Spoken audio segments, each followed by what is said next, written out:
Selamat siang Bapak-Bapak Ibu sekalian.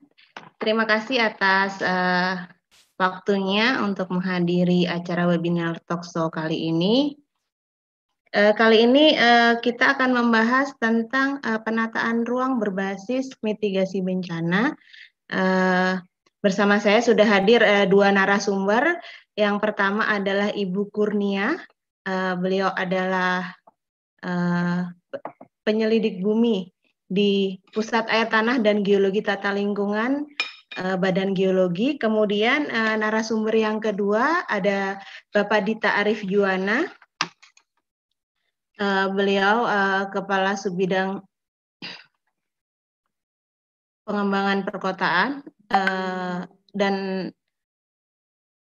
kita akan membahas tentang bagaimana perkembangan pembangunan saat ini.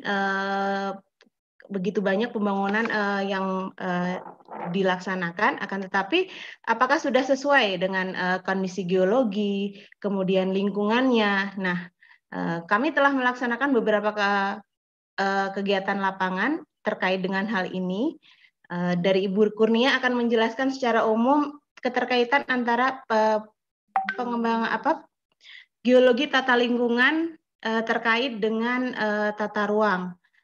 Kemudian dari Pak Dita sendiri akan menyampaikan kegiatan lapangan yang sudah kita lakukan, secara khususnya yaitu di Palu, kegiatan pasca bencana tata ruang setelah kejadian pasca bencana di Palu.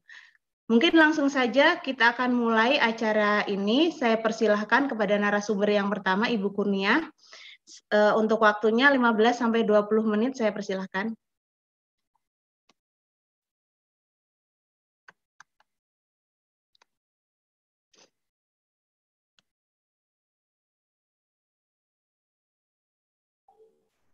Ya, dimulai ya. Bismillahirrahmanirrahim. Assalamualaikum warahmatullahi wabarakatuh. Selamat siang, salam sejahtera buat kita semua.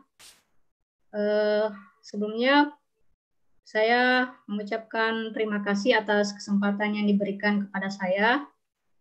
Dan juga saya menyampaikan terima kasih sebanyak-banyaknya atas kesempatan yang diluangkan oleh Bapak Ibu sekalian, sehingga bisa mengikuti kegiatan kita di siang hari ini. Nah, pada siang hari ini kita akan bersama-sama mendiskusikan tentang penggunaan data geologi tata lingkungan untuk tata ruang berbasis mitigasi bencana. Lanjut, Pak. Nah, sebelumnya perkenalkan saya baru belum cukup 2 tahun berada di bidang geologi lingkungan, Pusat Air Tanah dan Geologi Tata Lingkungan. Di sini saya terdampar atau mendapatkan diri, dan pengalaman selama di sini itu betul-betul menarik. Saya belajar hal-hal baru, dan ada hal yang ternyata yang saya ingat-ingat itu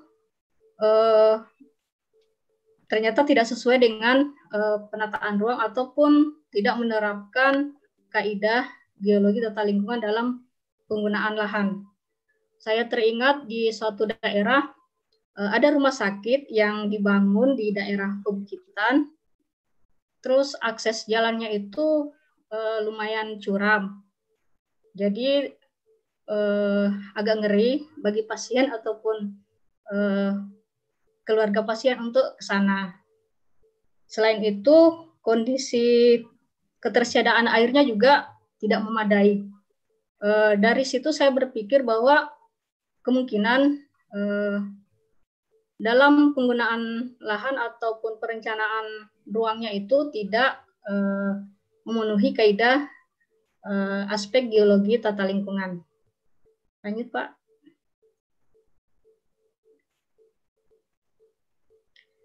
Ya, di kesempatan ini kita setidaknya akan membahas 6 hal.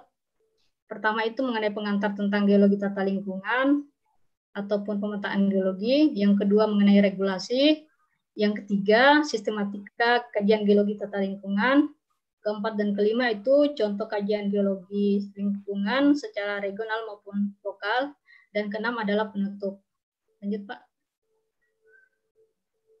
Lanjut. Nah, terdapat banyak isu-isu penataan ruang dan hubungannya dengan kegeologian. Jadi kita melihat beberapa kasus seperti kejadian di Tol Purbalunyi, terus adanya tata ruang yang kemungkinan tidak memenuhi kaidah penerapan geologi tata lingkungan. Lanjut saja Pak. Nah, kenapa kita mempunyai banyak kendala kegeologian? Jadi karena kita ketahui sendiri bahwa negara kita itu berada pada daerah Center of Excellence Geologi. Jadi tentu saja pergerakan lempeng dan sebagainya itu menimbulkan dampak negatif maupun positif. Nah, dampak negatif itu kemudian yang banyak berimplikasi terhadap perencanaan ruang dan penggunaan lahan itu sendiri. Lanjut, Pak. Lanjut.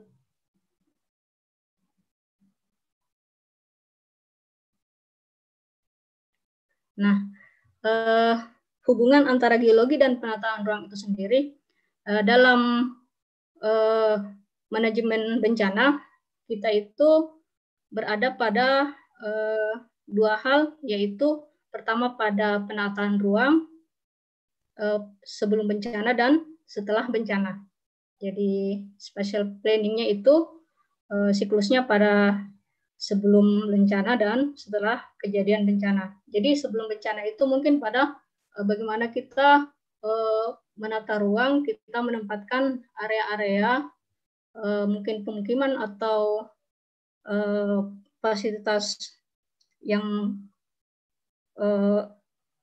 kritis untuk diletakkan pada daerah yang aman dan sebagainya. Kalau setelah bencana, bagaimana setelah kita mengevaluasi daerah tersebut sehingga nantinya bisa mengurangi dampak bencana berikutnya.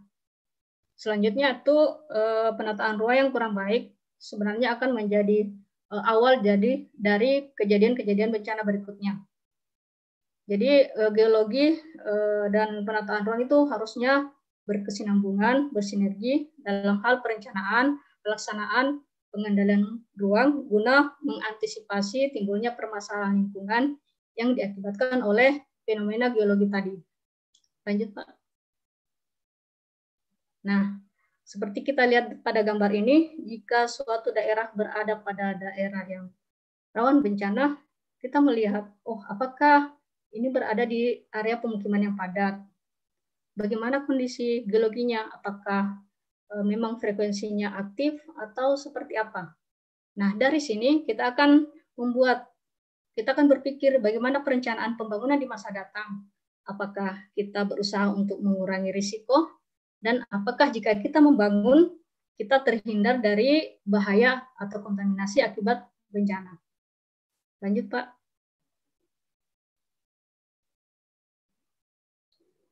Nah, selanjutnya saya mencoba untuk mengantar bagaimana pemahaman geologi tata lingkungan. Jadi ada 3 hal. Yang pertama itu lingkungan geologi lingkungan, dan geologi tata lingkungan. Jadi lingkungan geologi itu sebenarnya adalah fisiknya. Jadi segenap bagian kulit bumi yang mempengaruhi secara langsung terhadap kondisi dan keberadaan masyarakat. Sedangkan geologi lingkungan itu sendiri merupakan efek dari fenomena dari lingkungan geologi tersebut. Sedangkan geologi tata lingkungan itu bagaimana kita menerapkan informasi geologi lingkungan terhadap fenomena lingkungan geologi, terhadap aktifnya fenomena lingkungan geologi. Sehingga secara singkat itu merupakan geologi untuk menata lingkungan. Lanjut, Pak. Nah, jadi tujuan akhir dari sebenarnya geologi tata lingkungan itu kita mengintegrasikan geologi tata lingkungan, data geologi tata lingkungan itu ke dalam perencanaan terhadap produk-produk perencanaan tata ruang seperti RT/RW, RDTR, dan sebagainya. Nah, diharapkan jika kita menerapkan semua itu dalam menentukan struktur ruang maupun pola ruang, kita bisa menghindari bencana. Jadi jika kita membangun sesuai rencana, maka bencana semoga dapat dihindari. Selanjutnya.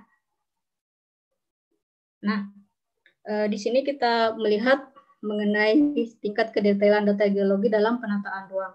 Mungkin di sini Bapak Ibu sudah lihat skala, bagaimana skala kalau di tingkat RT/RW, RDTR, selanjutnya di detail engineering design.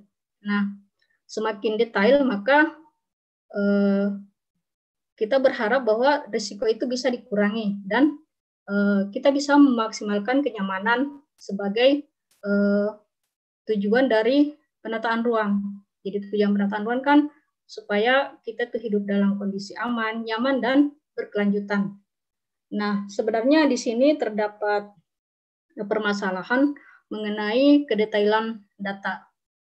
Di kami sendiri sebenarnya ada permasalahan tentang itu karena kekurangan SDM ataupun kekurangan hal lainnya. Namun sebenarnya data itu bisa diperoleh dengan kerjasama mungkin dari dinas SDM daerah atau pihak lain. Namun berdasarkan Undang-Undang 23 tahun 2014 menyatakan bahwa semua kewenangan penyelidikan geologi itu dipusatkan pada Badan Geologi dalam hal ini ataupun pemerintah pusat. Jadi kesempatan daerah untuk mengetahui potensi dirinya maupun potensi kebencanaan dirinya itu menjadi kurang. Nah, itu mungkin jadi hambatan ataupun ini pengalaman saya selama di daerah bahwa dinas SDM itu mungkin kekurangan dana untuk melakukan kajian atau survei. Dan itu mungkin kesenjangan antar instansi, antar dinas, bahwa dinas lain itu mempunyai anggaran lebih banyak, karena mungkin dilihat bahwa kajian atau survei geologi itu tidak nampak secara langsung, tidak seperti dalam pembangunan infrastruktur dan sebagainya. Lanjut, Pak.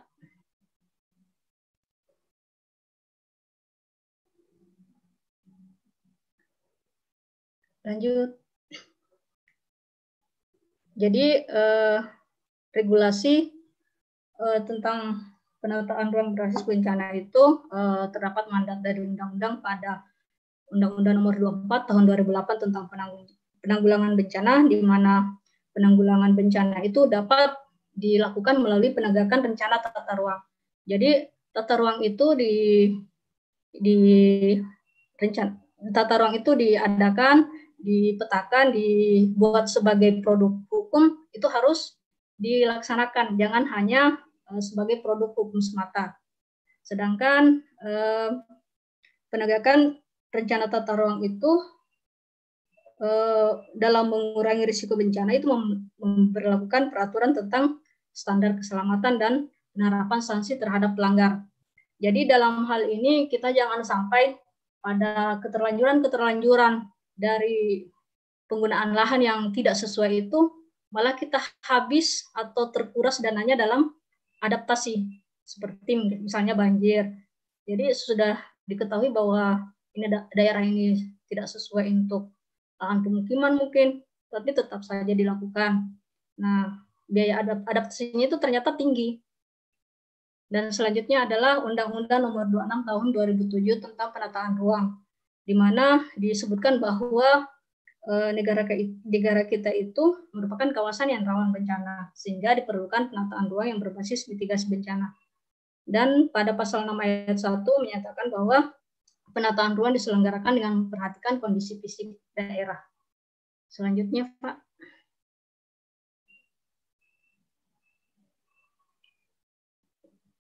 Lanjut. Lanjut, Pak. Ya, sebelumnya Pak. Nah, kita akan mengantarkan pada konsep geologi lingkungan untuk pengembangan wilayah. Jadi, ada dua faktor utama dalam bagaimana geologi tata lingkungan itu dibuat petanya atau kajiannya. Yang pertama itu faktor pendukung berupa sumber daya, baik sumber daya air, sumber daya bahan galian atau bangunan, maupun daya dukung fondasi atau stabilitas lereng, atau menyangkut tentang data geologi teknik dan morfologi atau topografi. Yang kedua adalah faktor kendala atau kebencanaan. Jadi aktifnya fenomena geologi tadi berupa gempa bumi, tsunami, letusan gunung, likuifaksi, dan segala macam itu merupakan faktor kendala atau kebencanaan. Nah, kedua faktor tadi itu diharapkan dapat diintegrasikan, kemudian tujuan dari penggunaan lahan itu untuk mengoptimalkan penggunaan lahan, terus berwawasan lingkungan dan berkelanjutan itu dapat terjadi. Nah, caranya adalah penyediaan informasi geologi tersebut harus mengarah pada kedua hal di atas. Selanjutnya. Nah, ini adalah breakdown dari konsep geologi tata lingkungan. Jadi dalam kajian geologi tata lingkungan itu kita membutuhkan data geologi maupun data non-geologi. Data geologi berupa peta dasar, selanjutnya peta sumber daya, dan data atau peta kebencanaan. Data tersebut digabungkan dengan data non-geologi seperti iklim, pendudukan, dan lain sebagainya itu kemudian menghasilkan informasi dan analisis geologi lingkungan. Nah, dari informasi dan analisis tersebut akan menghasilkan peta geologi lingkungan berupa peta geologi perkotaan, geologi lingkungan untuk pedesaan, kawasan peruntukan pertambangan, kawasan kars, resapan, kelayakan regional TPA sampah, maupun kawasan cagar alam geologi. Nah, dari peta-peta tersebut digunakan sebagai acuan dalam membuat arahan penggunaan lahan berdasarkan aspek geologi lingkungan.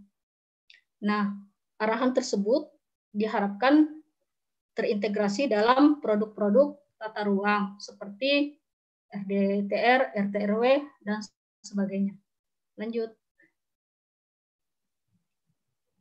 Nah, ini mungkin cuma proses dari perencanaan kajian geologi tata lingkungan. Seperti yang tadi adalah data-data yang digunakan, terus bagaimana prosesnya, dan selanjutnya merupakan gambar berikutnya itu tematik geologi lingkungan. Jadi tematik geologi lingkungan ini kita bekerja sama juga dengan pusat-pusat lain, seperti pusat survei geologi dalam pemetaan geologi maupun geofisika, terus dengan PVMBG untuk data kerentanan gempa bumi, kerentanan gerakan tanah, dan gunung api. Serta mengenai sumber daya, kita bekerja sama juga dengan PSDMBP. Lanjut, Pak.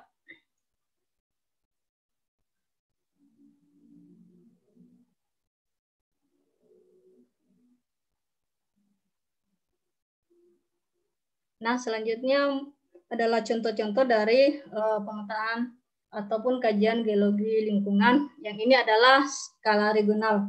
Pada tahun 2019 kemarin kita melakukan kajian geologi tata lingkungan untuk perkotaan di daerah Cekungan, Bandung. Di kajian ini merupakan overlay atau tumpang susun dari berbagai macam peta, seperti yang sudah disebutkan tadi bahwa ada sumber daya dan kebencanaan.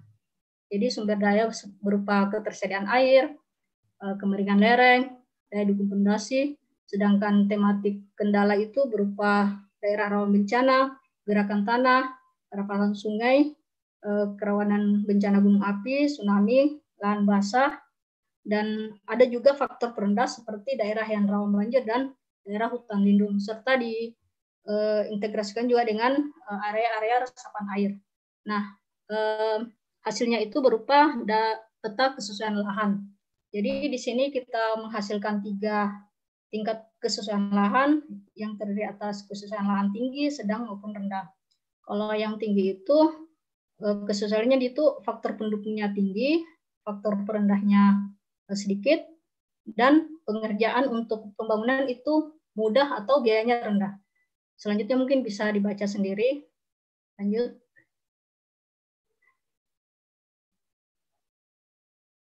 Nah, dari kajian ini kita membuat site-site saran pengembangan khusus, misalnya di daerah yang perkotaan Cimahi itu ada informasi ketersediaan air yang kurang, maka diperlukan alternatif pemenuhan kebutuhan selain dari air tanah berupa sumber air permukaan, maupun di daerah sekitar Tegaluar yang merupakan atau Bale Endah dan sekitarnya itu yang merupakan daerah pengembangan kawasan terpadu, itu juga banyak data yang bisa dipergunakan sebagai analisis untuk pengembangan berikutnya. Maaf, Bu Kurnia, bisa dipercepat? Ya, lanjut Pak. Terus lanjut. Ya, ini mungkin Pak Lusigi Donggala selanjutnya akan dibahas lebih rinci oleh Pak Dita. Lanjut Pak. Nah, ini yang secara lokal. Lanjut. Pernah dilakukan yaitu, lanjut Pak, lanjut. Lanjut. Di daerah kawasan Walingi, di mana kawasan Walingi itu merupakan kawasan stasiun untuk KCIC, kawasan kereta api cepat Indonesia Cina. Jadi lanjut Pak, di sini ada beberapa kendala fisik dan kita membuat saran-saran pengembangannya. Lanjut Pak, mungkin langsung ke kesimpulan saja karena keterbatasan waktu. Ini mungkin saran-sarannya untuk tata ruang dari hasil kajian itu. Lanjut Pak. Lanjut. Lanjut. Ya, kita langsung ke kesimpulan saja. Hal yang kami tekankan di sini pertama adalah bahwa aspek utama dalam geologi tata lingkungan itu adalah sumber daya geologi dan kendala geologi. Dua aspek tersebut kemudian terangkum dalam peta kesesuaian lahan berdasarkan aspek geologi lingkungan. Selanjutnya, jika integrasi data geologi lingkungan itu terpenuhi dan dimasukkan ke dalam perencanaan tata ruang, maka diharapkan dapat menjadi instrumen dalam mitigasi bencana. Selanjutnya, tantangan bidang geologi tata lingkungan adalah menyediakan informasi ataupun peta geologi tata lingkungan di seluruh Indonesia. Nah, jadi kembali saya menggariskan atau menekankan di sini bahwa integrasi data geologi tata lingkungan ke dalam produk-produk perencanaan tata ruang diharapkan dapat mengurangi atau dapat memitigasi bencana. Jadi, bangun sesuai rencana, bencana dapat dihindari. Sekian. Terima kasih Bu Maya. Assalamualaikum warahmatullahi wabarakatuh. Assalamualaikum warahmatullahi wabarakatuh. Terima kasih Bu Kurnia atas paparannya. Mungkin bisa saya garis bawahi dari paparan Ibu Kurnia tentang penataan ruang itu sangat berpengaruh. Maksud saya geologi tata lingkungan itu sangat berpengaruh terhadap penataan ruang. Karena apabila diterapkan dengan baik akan dapat mengantisipasi permasalahan lingkungan ke depannya seperti apa. Kemudian geologi tata lingkungan itu sendiri merupakan bagian dari mitigasi,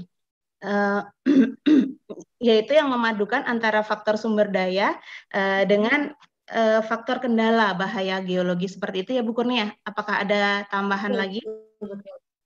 Sip, sip. Sudah sesuai. Silakan berikutnya, narasumber berikutnya kepada Pak Dita, saya persilakan.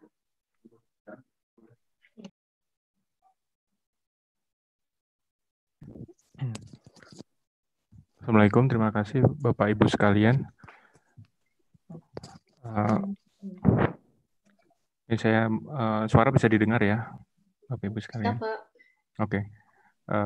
Saya melanjutkan apa yang dipaparkan oleh Mbak Kurnia di depan tadi. Jadi ini lebih ke arah yang contoh kasus ya, yang mungkin masih terasa belum lama, yaitu di Palu.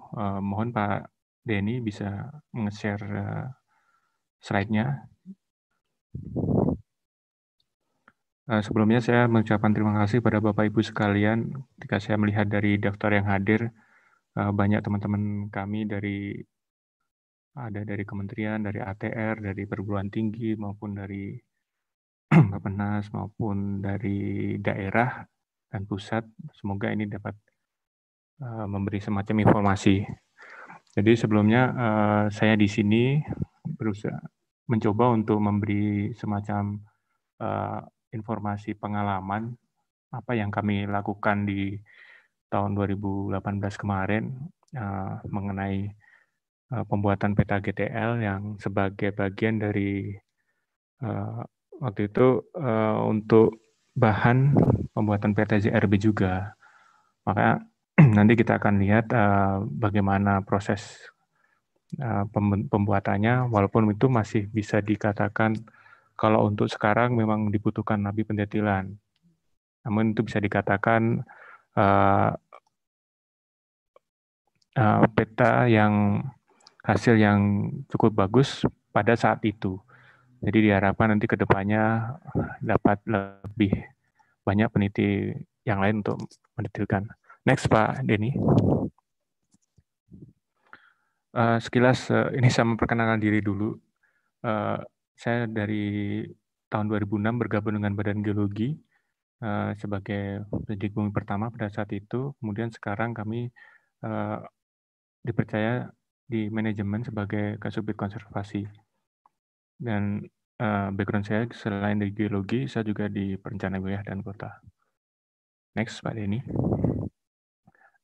Outline yang akan kita bahas ada 8. Ada pendahuluan, pengenalan gempa tsunami dan likuifaksi Sigi Donggala, fenomena perubahan bentuk lahan, pasca bencana, terus metode identifikasi lapangan, studi lanjutan untuk site, publikasi, dan penutup. Jadi nanti kalau misalnya ada beberapa hal yang mirip atau sama dengan yang diutarakan dengan Mbak Kurnia, akan saya percepat saja untuk skip-nya. Next, Pak Denny. Next. Jadi tadi agak belum diperkenalkan sedikit saja bahwa posisi kami di Badan Geologi, di Pusat Air Tanah dan Geologi Tata Lingkungan, mungkin ini sekilas saja bahwa Badan Geologi itu sudah ada sejak tahun 1850 sampai sekarang. Jadi sejak zaman Belanda sampai sekarang itu sudah ada historinya, dan kami berpusat di Bandung untuk saat ini. Next. Nah, ini organisasi Badan Geologi sekilas. Dari tadi sudah disebutkan ada Pusat Survei Geologi, Pusat Vulkanologi, Pusat Air Tanah, Geologi Tata Lingkungan, dan Pusat Sumber Daya Mineral Batuara dan Panas Bumi. Jadi untuk pengerjaan kemarin yang kita lakukan di Palu, kita melakukan kegiatan bersama-sama dengan pusat lain, yaitu Pusat Survei dan juga Pusat Vulkanologi Mitigasi Bencana. Jadi data-data kami himpun dari semua, terus kami coba untuk merangkum di dalam peta GTL. Next. Ini tadi sudah disebutkan sekilas tentang tatanan tektonik Indonesia. Kita lanjut aja. Next. Nah, ini tentang geologi tata lingkungan, posisinya tadi sudah dijelaskan juga. Next. Nah, ini cuma sekilas saja Bapak Ibu bahwa apa yang akan kita diskusikan itu terkait dengan apa yang menjadi sumber daya dan juga bencana kendala apa yang ada di daerah tersebut. Next. Nah, ini mungkin agak konsentrasi di bagian gambar ini Bapak Ibu sekalian, bahwa apa yang kita bahas itu sebenarnya yang untuk kasus Palu ini lebih banyak di arah area permukaan. Jadi kondisi geologi di permukaannya. Hanya beberapa spot yang kita bisa mendapatkan data-data di bawah permukaan seperti data bor dan lainnya. Karena memang pada saat itu kondisi masih sangat terbatas. Kita coba merangkum dari apa sumber dayanya, daya dukungnya. Jadi daya dukung di sini termasuk tidak kalau orang mungkin melihatnya sumber daya itu dimaksud pasti bahan tambang, tapi tidak hanya itu. Yang lebih spesifiknya adalah mungkin sumber daya airnya, kemudian sumber daya batuannya, daya dukungnya, bagaimana kekuatan batuan dan tanah itu untuk menopang infrastruktur di atasnya. Kemudian bencana yang ada di sana secara tradisional yang kita sebut dengan bencana geologi. Next. Kita menginjak ke pembahasan kita, Bapak Ibu sekalian. Jadi kalau kita flashback di tahun 2018, sambil next Pak Denny, kita melihat ada fenomena gempa bumi yang cukup dahsyat karena sebenarnya kalau gempa itu sudah sering terjadi di Indonesia, tapi ini membuat viral karena ada suatu ikutan yang disebut likuifaksi yang dengan tipe yang mungkin baru pertama kali kita lihat bersama, yaitu yang aliran dan dapat melunturkan maupun membuat rumah menjadi masuk di dalam tanah dan lain sebagainya. Itu nanti akan kita bahas. Jadi memang secara tradisional kalau kita melihat dari setting dari Sulawesi, terutama di Palu dan sekitarnya, Sulteng, itu memang daerah yang rawan seperti tergambar di daerah ini. Next, Pak. Kemudian itu di tahun 2018 kita mendengar berita sekitar 7,4 kekuatannya, dan itu tidak hanya gempa sih. Jadi gempanya itu membuat bahaya ikutan yang lain seperti tsunami maupun gerakan tanah ataupun banjir bandang yang ada di daerah perbukitan di Palu, Sigi, dan Donggala. Itu yang dapat kita lihat pada saat itu di daerah sana.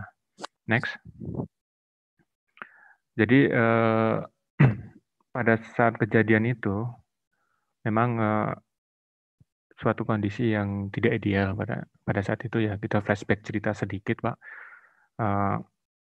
Setelah kejadian, semua transportasi itu hampir dikatakan lumpuh dan mungkin pesawat dan lainnya tidak bisa masuk, dan hanya jalan darat itu pun harus dari Sulawesi Barat kalau tidak salah menuju, dan kapal pun tidak dapat masuk. Nah, ini yang perlu dilakukan oleh tim survei yang kebetulan pada saat itu dapat perintah dari pimpinan yang kepala badan yang sudah bekerja sama dengan Dirjen Tata Ruang dan juga dengan PUPR yaitu BPIW untuk bagaimana segera memberikan suatu informasi terutama kepada Pak Wapres pada saat itu, yaitu Pak Yusuf Kalla, untuk memberikan suatu gambaran bagaimana kondisi di Palu dan sekitarnya Pak saat itu. Jadi harus digambarkan bagaimana kondisi daerah yang titik-titik yang aman dan lainnya. Bapak Ibu bisa membayangkan untuk mencari daerah yang benar-benar aman itu akan terasa sangat sulit di daerah yang memang dikategorikan daerah rawan. Namun kita berusaha untuk melihat daerah yang relatif aman untuk mungkin untuk daerah pengungsian dan lainnya. Itu yang kita lakukan juga di sana. Kembali ke slide ini, kita dapat melihat bahwa bahaya gempa bumi itu ada beberapa efek seperti patahan, kemudian tsunami, gerakan tanah, likuifaksi, dan guncangan tanah. Nah, kalau yang ini saya ambil dari teman-teman dari PVMBG, Pak Ahmad dan kawan-kawan, strateginya sampai sekarang mungkin kalau kita harus membangun di atas patahan aktif itu memang lebih baik dihindari. Strategi dihindari, tsunami juga seperti itu, gerakan tanah juga yang besar terutama ya. Kalau yang kecil mungkin bisa ditanggulangi dengan infrastruktur yang lebih modern. Namun untuk likuifaksi dan guncangan tanah, ini barangkali masih bisa dicoba ditanggulangi berdasarkan SNI yang sudah ada, yaitu SNI 03 1726 2012. Ini hanya gambaran saja. Next. Next, Pak Denny. Nah, kalau yang tsunami tadi juga udah disebutkan, kerugiannya mungkin akan sangat besar, dan di Palu juga lumayan beberapa daerah yang memang sebagai daerah sentra ekonomi terimbas juga oleh tsunami ini. Nah, yang dapat dilakukan adalah menurunkan tingkat kerentanan dan kembali lagi bagaimana nanti tata ruang mengatur daerah-daerah yang terdampak itu. Next. Sekarang kami mencoba untuk memberi visual. Sebenarnya seperti apa sih fenomena yang terjadi di Palu dan sekitarnya Sigidonggala sesaat setelah gempa. Jadi makanya saya menyebutkan fenomena perubahan bentuk lahan. Artinya ada beberapa bentukan lahan yang dulunya tidak ada, kemudian muncul ketika terjadi pasca gempa Palu ini. Ini sebagai bagian dari data yang kita ambil. Jadi termasuk data primer yang kita ambil, dan data ini jika terlalu lama tidak diambil, artinya sudah lewat beberapa bulan, itu otomatis akan hilang dengan sendirinya. Mungkin karena air hujan dan lainnya itu bisa hilang. Makanya ini data-data yang cukup valid dan cukup bagus pada saat itu. Kita turun ke lapangan mungkin sekitar 2 mingguan atau mungkin 2 atau 3 minggu ya setelah kejadian. Jadi dirasa datanya pada saat itu belum banyak perubahan. Apalagi yang di daerah-daerah tsunami itu masih banyak sampah yang berserakan yang belum dibersihkan. Next. Nah, ini salah satu yang sangat kelihatan, yaitu adanya sesar aktif di Sesar Palu Koro. Kalau Bapak Ibu ke sana, itu ini kebetulan Bapak lihat gambar sebelah kiri. Ini jalan tuh dulunya lurus, benar-benar lurus, straight. Tapi begitu ada sesar aktif ini, patahan, dia bisa menjadi jalannya tuh meliuk dan patah, dan offset atau perubahannya itu bisa sekitar sampai 5 meter. Mohon nanti teman-teman PVG kalau ikut bisa mengoreksi kalau ada yang salah dengan statement ini. Jadi ada yang sampai 5 meter atau yang kurang dari itu. Itu sangat menarik, dan ini berada tepat di tengah kota, yaitu di tengah kota Palu, sampai jauh, sampai ke selatan, sampai ke Sigi. Cuma intensitasnya makin berkurang ke sana. Jadi ini dari foto drone juga terlihat sekali bahwa ada fenomena pergerakan dari patahan itu. Next. Selanjutnya Pak Denny. Nah, kalau ini tsunami. Jadi kalau Bapak Ibu lihat, ini yang ikonik, yaitu Masjid Apung. Kemudian yang sebelah kanan itu adalah jembatan kuning ya, yang terkenal sebagai ikon kota Palu pada saat itu. Nah, kita melihat pelamparan dari landaannya itu sangat bervariasi.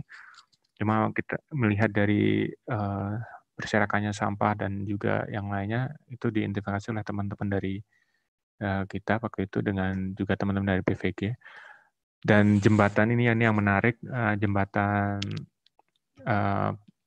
kuning ini pertanyaannya adalah sebenarnya jembatan ini rusak karena gempanya atau karena tsunami-nya. Itu jadi PR kita bersama, tapi memang kemarin sempat juga diskusi di internal kita, ini kemungkinan besar kalau lihat dari strukturnya, pada saat itu kami juga ke sana, sepertinya masih kuat. Jadi apakah mungkin atau kemungkinan besar apakah ini dari hempasan dari tsunami-nya, itu yang mungkin dari teman-teman PU nanti bisa menjawab statement pernyataan itu. Sekarang kemungkinan sudah nggak ada, karena terakhir kami ke sana semua bekas-bekasnya sudah diambil, sudah dipotong, dan ada rencana juga untuk membangun kembali. Nanti kita lihat bagaimana struktur pembangunannya. Next, oke. Terus kita beralih ke daerah perbukitan. Jadi kalau Bapak Ibu melihat dari kondisi Palu itu sebagai daerah aluvium diapit oleh perbukitan baik di kanan maupun di kiri. Nah, gerakan tanah maupun banjir bandang yang terjadi di daerah ini terjadi akibat adanya getaran dari gempa yang lalu itu. Jadi memang gerakan tanah itu mayoritas sebagian memang karena faktor hujan dan cuaca, tapi Ini bisa kami lihat ketika dari pesawat turun ke Palu, misalnya dari Makassar ke Palu, itu daerah perbukitan akan terlihat sekali beberapa daerah puncak-puncak bukitnya itu pada longsor, dan relatif beberapa spot-spot sudah diidentifikasi oleh teman-teman BVG yang bagian dari nanti masuk di dalam peta GTL ini. Next. Selanjutnya Pak Denny. Nah, ini adanya fenomena tanah bergelombang. Jadi kalau Bapak Ibu melihat dataran sawah yang di sana, itu ada beberapa yang tidak datar lagi. Jadi bentuknya seperti perbukitan kecil, bahkan seperti mungkin Bapak Ibu membayangkan sebuah alat musik seperti akordeon, dia itu termampat dan juga naik dan turun. Kemudian di sebelah kiri maupun di sebelah kanan, tapi ini yang kanan kayaknya di daerah kalau tidak Petobo di Jono Oge kemungkinan besar. Nah, ini fenomena sawah seperti ini banyak yang terjadi. Dan sekarang kebanyakan daerah-daerah yang berbukit bergelombang kecil-kecil ini sudah sebagian diratakan karena memang penduduk atau masyarakat akan membangun kembali. Nah, itu mau nggak mau kan meratakan lokasi-lokasi seperti rumah-rumah yang memang dulunya ada terus kemudian hancur. Dan menariknya, kadang rumah bertangga kanan kiri yang dulunya datar bisa sekarang itu satunya lebih tinggi dari yang lainnya. Itu fenomena yang terjadi pasca kejadian gempa itu. Next. Next Pak Denny. Nah, ini masih fenomena likuifaksinya. Ini di daerah Belaroa yang di atas. Di bawah, yang di sama Belaroa juga dua-duanya. Nah, ini salah satu pemukiman yang cukup padat di Palu. Ini masuk di kota Palu dan kita temui juga beberapa manifestasi dari air yang keluar karena kemungkinan besar adanya saluran ataupun aquifer air yang terpotong ketika terjadinya amblesan ataupun rekahan dan pergeseran tanah ini di sana. Next. Nah, selain itu, justru ini yang banyak terjadi, Bapak Ibu sekalian, sebelah kiri. Ini adalah penampang atau ini adalah mulut dari sumur gali penduduk. Dan ini jamak terjadi ketika ada gempa bumi, tidak hanya di Indonesia, justru tidak hanya di Palu, maksudnya di seluruh Indonesia, hampir semuanya ketika ada gempa besar seperti di Padang maupun Jogja dan Lombok, misalnya, ini keluar manifestasi adanya semburan pasir. Jadi masyarakat awam bilangnya sumur kami menjadi dangkal karena airnya hilang, ketutup dengan pasir. Nah, ini adalah fenomena adanya likuifaksi yang bersifat lokal di situ. Ini sebenarnya untuk Pak Dita. Iya, siap. Makasih. Nah, ini tinggal digali lagi untuk mengeluarkannya. Next. Ini kami mencoba untuk menyesuaikan dengan paper Zhang apa yang terjadi di posisi di lapangan itu. Next. Ini salah satu contoh. Jadi kalau ini di Padang tahun 2009, ini juga manifestasi dari adanya likuifaksi. Kemudian yang bawah juga di Palu tahun 2019 ada ground loss. Next. Ini di PD Jaya 2016. Jadi ini ada semacam rotasi. Sebenarnya ini di Palu juga banyak, Pak. Ada beberapa titik juga.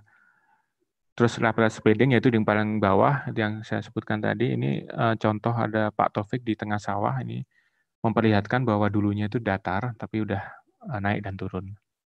Next. Ini yang bergelombang tadi, sawahnya jadi bergelombang. Kemudian yang di bawah juga fondasinya kehilangan daya dukung sehingga miring. Next. Ini masih sama. Next saja. Nah, kemudian yang jadi pertanyaan adalah, ini semua fenomena tadi kan sudah terrecord dan terekam. Terus bagaimana memetakan itu menjadi sebuah informasi geologi tata lingkungan untuk nanti endingnya di penataan ruang. Karena memang semua data punya makna, tapi tidak semuanya bisa perlu dimasukkan untuk dipilah dulu mana yang perlu sebagai informasi. Next. Next, Pak Denny. Nah, ini metode yang kita gunakan adalah grading, yaitu ada beberapa tantangan yang kita hadapi karena waktu pelaporan sekitar sangat singkat, 1-2 bulan, data bawah permukaan sangat terbatas, jadi kita tidak sempat mengambil data primer, data permukaan, jadi kita mencoba untuk data-data sekunder yang ada, SDM di lapangan juga terbatas, sarana prasarana di lapangan terbatas. Jadi artinya hasil ini masih dapat di-upgrade lagi di kemudian hari karena pada saat itu masih banyak keterbatasan yang ada. Next. Ini yang kami coba untuk melakukan, yaitu menggrading tiap 250 meter di daerah kota dan di 500 meter di luar kota untuk melihat mana yang masuk daerah hijau, kuning, merah. Ini seperti ini yang kita lakukan. Sebenarnya kita melihat dari intensitas saja bahwa likuifaksi sebenarnya ada di mana-mana, cuma yang paling intens kita masukkan di daerah zona merah, mungkin yang 25% lebih itu kita masukkan di situ. Jika masih pergeserannya 5-10 cm masuk di daerah kuning, kalau yang hijau yang masih dari kurang dari 1 cm kita masukkan ke hijau. Yang tsunami dan sesar aktif kita masukkan di dalam line hitam. Next. Selanjutnya Pak Denny. Nah, ini yang kita lakukan, sebelah kanan adalah hasil grading lapangan dan menjadi peta likuifaksi pada saat itu berdasarkan kerusakan tanah. Dipadukan dengan data survei struktur dan tsunami, kemudian ada data mikrozonasi dari PVG, dan juga data gerakan tanah dari PVG juga. Ini yang kita lakukan. Next. Nah, ini peta potensi bencana yang ada di Sulawesi Sigi dan Donggala pada saat itu, pada data yang ada pada saat itu. Nah, kita coba transformasikan ini ke dalam peta geologi tata lingkungan. Next. Nah, ini adalah peta GTL yang kita publish untuk Bapak Wapres pada saat itu. Jadi memberi informasi ada 3 kriteria sebenarnya. Kriteria daerah relatif luasa, luas sedang, dan tidak. Nah, ini kita bagi lagi merahnya menjadi A, B, C, 1, 2, 3, kuningnya juga untuk rekomendasinya. Next. Nah, lebih kurang seperti ini Bapak Ibu. Zona merah itu bukan berarti tidak boleh dibangun dan tidak boleh dilakukan pengembangan, tapi ada beberapa syarat yang perlu dipenuhi untuk itu. Nah, seperti keterangan di sini ada yang perlu dibuat beberapa kajian geologi teknik lebih detail untuk area yang akan dibangun secara site di situ. Next. Next. Next Pak Denny. Ini yang kurang luasa. Next. Ini yang luasa, next. Studi lanjutan, next. Ini hanya gambaran sedikit aja. Nanti kalau posisi kita pada saat itu masih di tataran regional permukaan studinya. Jadi jika ingin melakukan studi lebih lanjut, mungkin bisa dipakai untuk permukaan dan juga data bawah permukaan yang belum banyak dilakukan pada saat itu. Seperti geolistrik, GPR, georadar, next. Ini contoh yang dilakukan untuk skala site, seperti berkoordinasi dan juga pemetaan detail. Next. Ini geolistrik, GPR. Next. Dan juga melakukan bor teknik. Ini salah satu metode yang detail. Next. Ini Bapak Ibu, sebelum saya mengakhiri, untuk Palu dan sekitarnya, kita sudah publish. Nanti silakan Bapak Ibu download di tautan ini. Ada 2 publikasi kita. Ada 4 publikasi kita, ada di Balai Pesona Palu, kemudian ada di Marga Geologi Selat Sunda, kemudian juga atlas tentang likuifaksi, zona likuifaksi dan lainnya juga ada. Nah, ini silakan di-download untuk informasi lebih lanjut dan lebih detail. Next. Mungkin sebagai penutup, yang pertama memang kita sebagai geolog, terutama di daerah, perlu membuat pemetakan geologi dengan cara menuangkan di dalam penataan ruang dengan lebih baik. Kemudian masih ada mungkin tantangan kita terhadap terbitnya Undang 23 itu, jadi keterbatasan Dinas SDM di daerah untuk melakukan kegiatan skala rinci.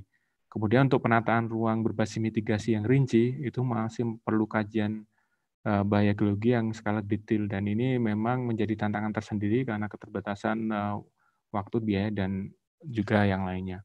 Terus penguatan peta-peta di dalam KSP yang mana sekarang masih mempunyai skala 1:50.000. Mungkin next, itu saja dari kami, Bapak Ibu sekalian. Kurang lebihnya mohon maaf, nanti kami lanjutkan kepada diskusi hari ini. Terima kasih. Terima kasih Pak Dita. Untuk pemaparannya, berarti ini kajian untuk lokasi pasca bencana Palu ini merupakan kajian cepat yang valid pada saat itu, sehingga perlu diperbarui untuk jangka panjangnya nanti, gitu ya Pak Dita ya? Ya, memang pada saat itu sesuai kebutuhan pada tahun 2018, ketika terjadi bencana itu memang diminta secara khusus oleh Wapres pada saat itu untuk memberikan suatu informasi geologi yang terpadu dan memberi gambaran yang mendekati kenyataan yang pada saat itu. Tapi memang kita melakukan metode ini dengan pertimbangan waktu dan juga sarana pada saat itu. Tapi kalau untuk peneliti yang sekarang mungkin akan mendetilkan, itu banyak yang bisa dilakukan untuk itu. Terima kasih. Mungkin kita akan langsung saja buka sesi tanya jawab. Untuk yang ingin mengajukan pertanyaan bisa raise hand agar nanti difasilitasi untuk di-unmute. Sudah ada 2, Pak Rian dan Pak Bambang Sidarta, kemudian ada Pak Catur Cahyaningsih. Kita mulai dari Pak Bambang Sidarta dulu. Saya unmute dulu. Sebentar. Silakan Pak. Bentar Mas, saya unmute dulu.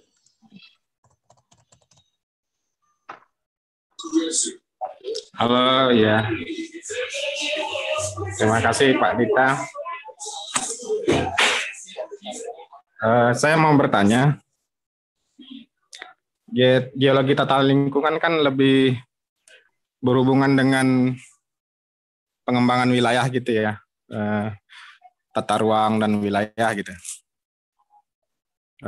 Bagaimana dari segi lingkungan, daya dukung lingkungan, kemudian dari segi pencemaran lingkungan yang terjadi, apakah juga menjadi concern dari geologi tata lingkungan?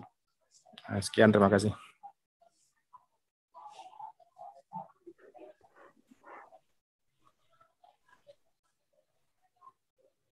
Ya, silakan Pak. Boleh langsung dijawab saja. Oh gitu. Ya. Terima kasih Pak Bu Moderator sama Pak Sidarta. Jadi Pak Bambang, geologi tata lingkungan ini sebenarnya adalah suatu pendekatan ilmu yang integrated ya. Jadi integrated untuk yang memang main goal-nya untuk penataan ruang yang kita bicara dalam skop yang regionalnya. Jadi untuk kebutuhan bagaimana pengembangan wilayah ini di dalam skala yang regional dapat dilakukan. Namun ketika tadi sudah dijelaskan oleh Bu Kurnia di depan, bahwa kita bermain juga dalam skala-skala yang lebih terperinci, bahkan sampai di skala AMDAL maupun DED. Nah, memang kita harus melihat ketika kita ada program juga sih Pak, sebelumnya itu ada program bagaimana penggunaan geologi tata lingkungan untuk penentuan TPA sampah misalnya. Nah ini kan perlu integrated juga untuk melihat di mana lokasi kita akan membuat suatu TPA. Karena memang ada beberapa kasus juga bahwa penempatan TPA sampah itu tidak di dalam lokasi yang semestinya. Misalnya di daerah batuan yang porus, misalnya di daerah gamping maupun di daerah kelerengan yang cukup curam, itu kan umur dari TPA-nya juga akan tidak lama dan juga menimbulkan pencemaran ketika air lindinya masuk di dalam daerah itu. Ketika kita juga membangun di dalam daerah aluvium pasiran, itu kan juga harus dibuat kedap sebenarnya untuk TPA-nya. Nah, itu salah satu yang kita lakukan di geologi tata lingkungan. Selain itu juga ada beberapa kajian yang terutama terkait AMDAL sih. Jadi kami juga teman-teman dari GTL, senior-senior kami juga para ahli dari tata lingkungan itu juga sebagai bagian dari penilai untuk analisa mengenai dampak lingkungan. Jadi kita juga melihat fenomena-fenomena lingkungan. Sebenarnya fenomena lingkungan itu sangat banyak ya. Tidak hanya TPA, ada beberapa hal juga seperti dulu kita dimintai untuk bagaimana membangun pabrik yang aman, posisinya di mana. Ya kita harus melihat bahwa pabrik ini butuh berapa airnya, apakah nanti akan mencemari juga, lokasinya di mana, debit air yang dibutuhkan seperti apa. Itu sebenarnya integrated itu yang akan dipenuhi. Kemudian jenis pabriknya juga seperti apa, apakah akan mencemari atau memang dia tidak terlalu mencemari. Itu kan juga perbedaan itu harus dilihat. Jadi banyak hal, Pak. Apalagi namanya lingkungan, mungkin nanti isunya akan berkembang lagi. Sekarang mungkin baru sebatas itu, barangkali ke depannya ada isu lain yang akan lebih fokus. Mungkin itu, Pak. Terima kasih. Mungkin ada tambahan dari Bu Kurnia.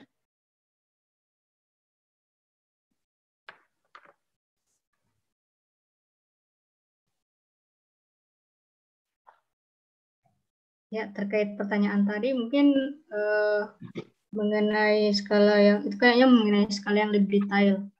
Kalau tidak salah, ya memang pernah dilakukan terkait lingkungan ya, ada pemetaan geologi medis kalau tidak salah. Dulu sering dilakukan oleh senior-senior kami. Mungkin itu yang kaitannya dengan lingkungan, Pak. Mungkin itu, Mbak. Selanjutnya, Di chat kayaknya banyak. Untuk pertanyaan selanjutnya, Ibu Catur.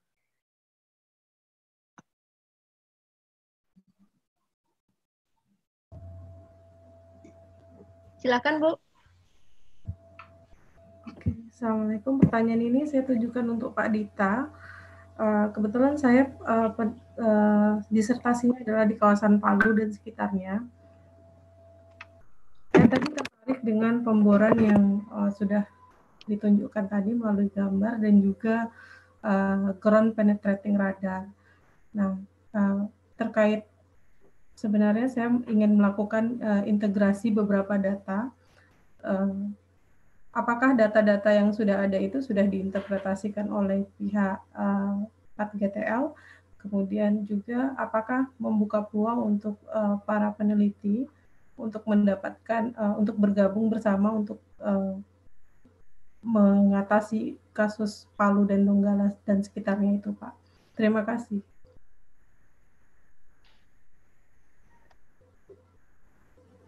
Iya, mungkin tidak hanya untuk lokasi Palu dan Donggala ya, mungkin ini pertanyaannya peneliti bisakah bergabung untuk mengatasi masalah misalkan seperti di Palu dan Donggala begitu. Silakan Pak Dita atau Bu Kurnia, silakan. Terima kasih dengan Bu Catur. Memang semenjak selesainya kegiatan kita di tahun 2018 itu, kita ada beberapa kerjasama dengan pihak-pihak lain untuk mengenai data-data di Palu dan Donggala. Tapi sifatnya itu sangat spesifik, Bu. Jadi tidak sepalu, tapi mungkin beberapa lokasi yang ada keinginan untuk dibangun suatu infrastruktur tertentu. Nah, itu yang kita lakukan kajian di situ.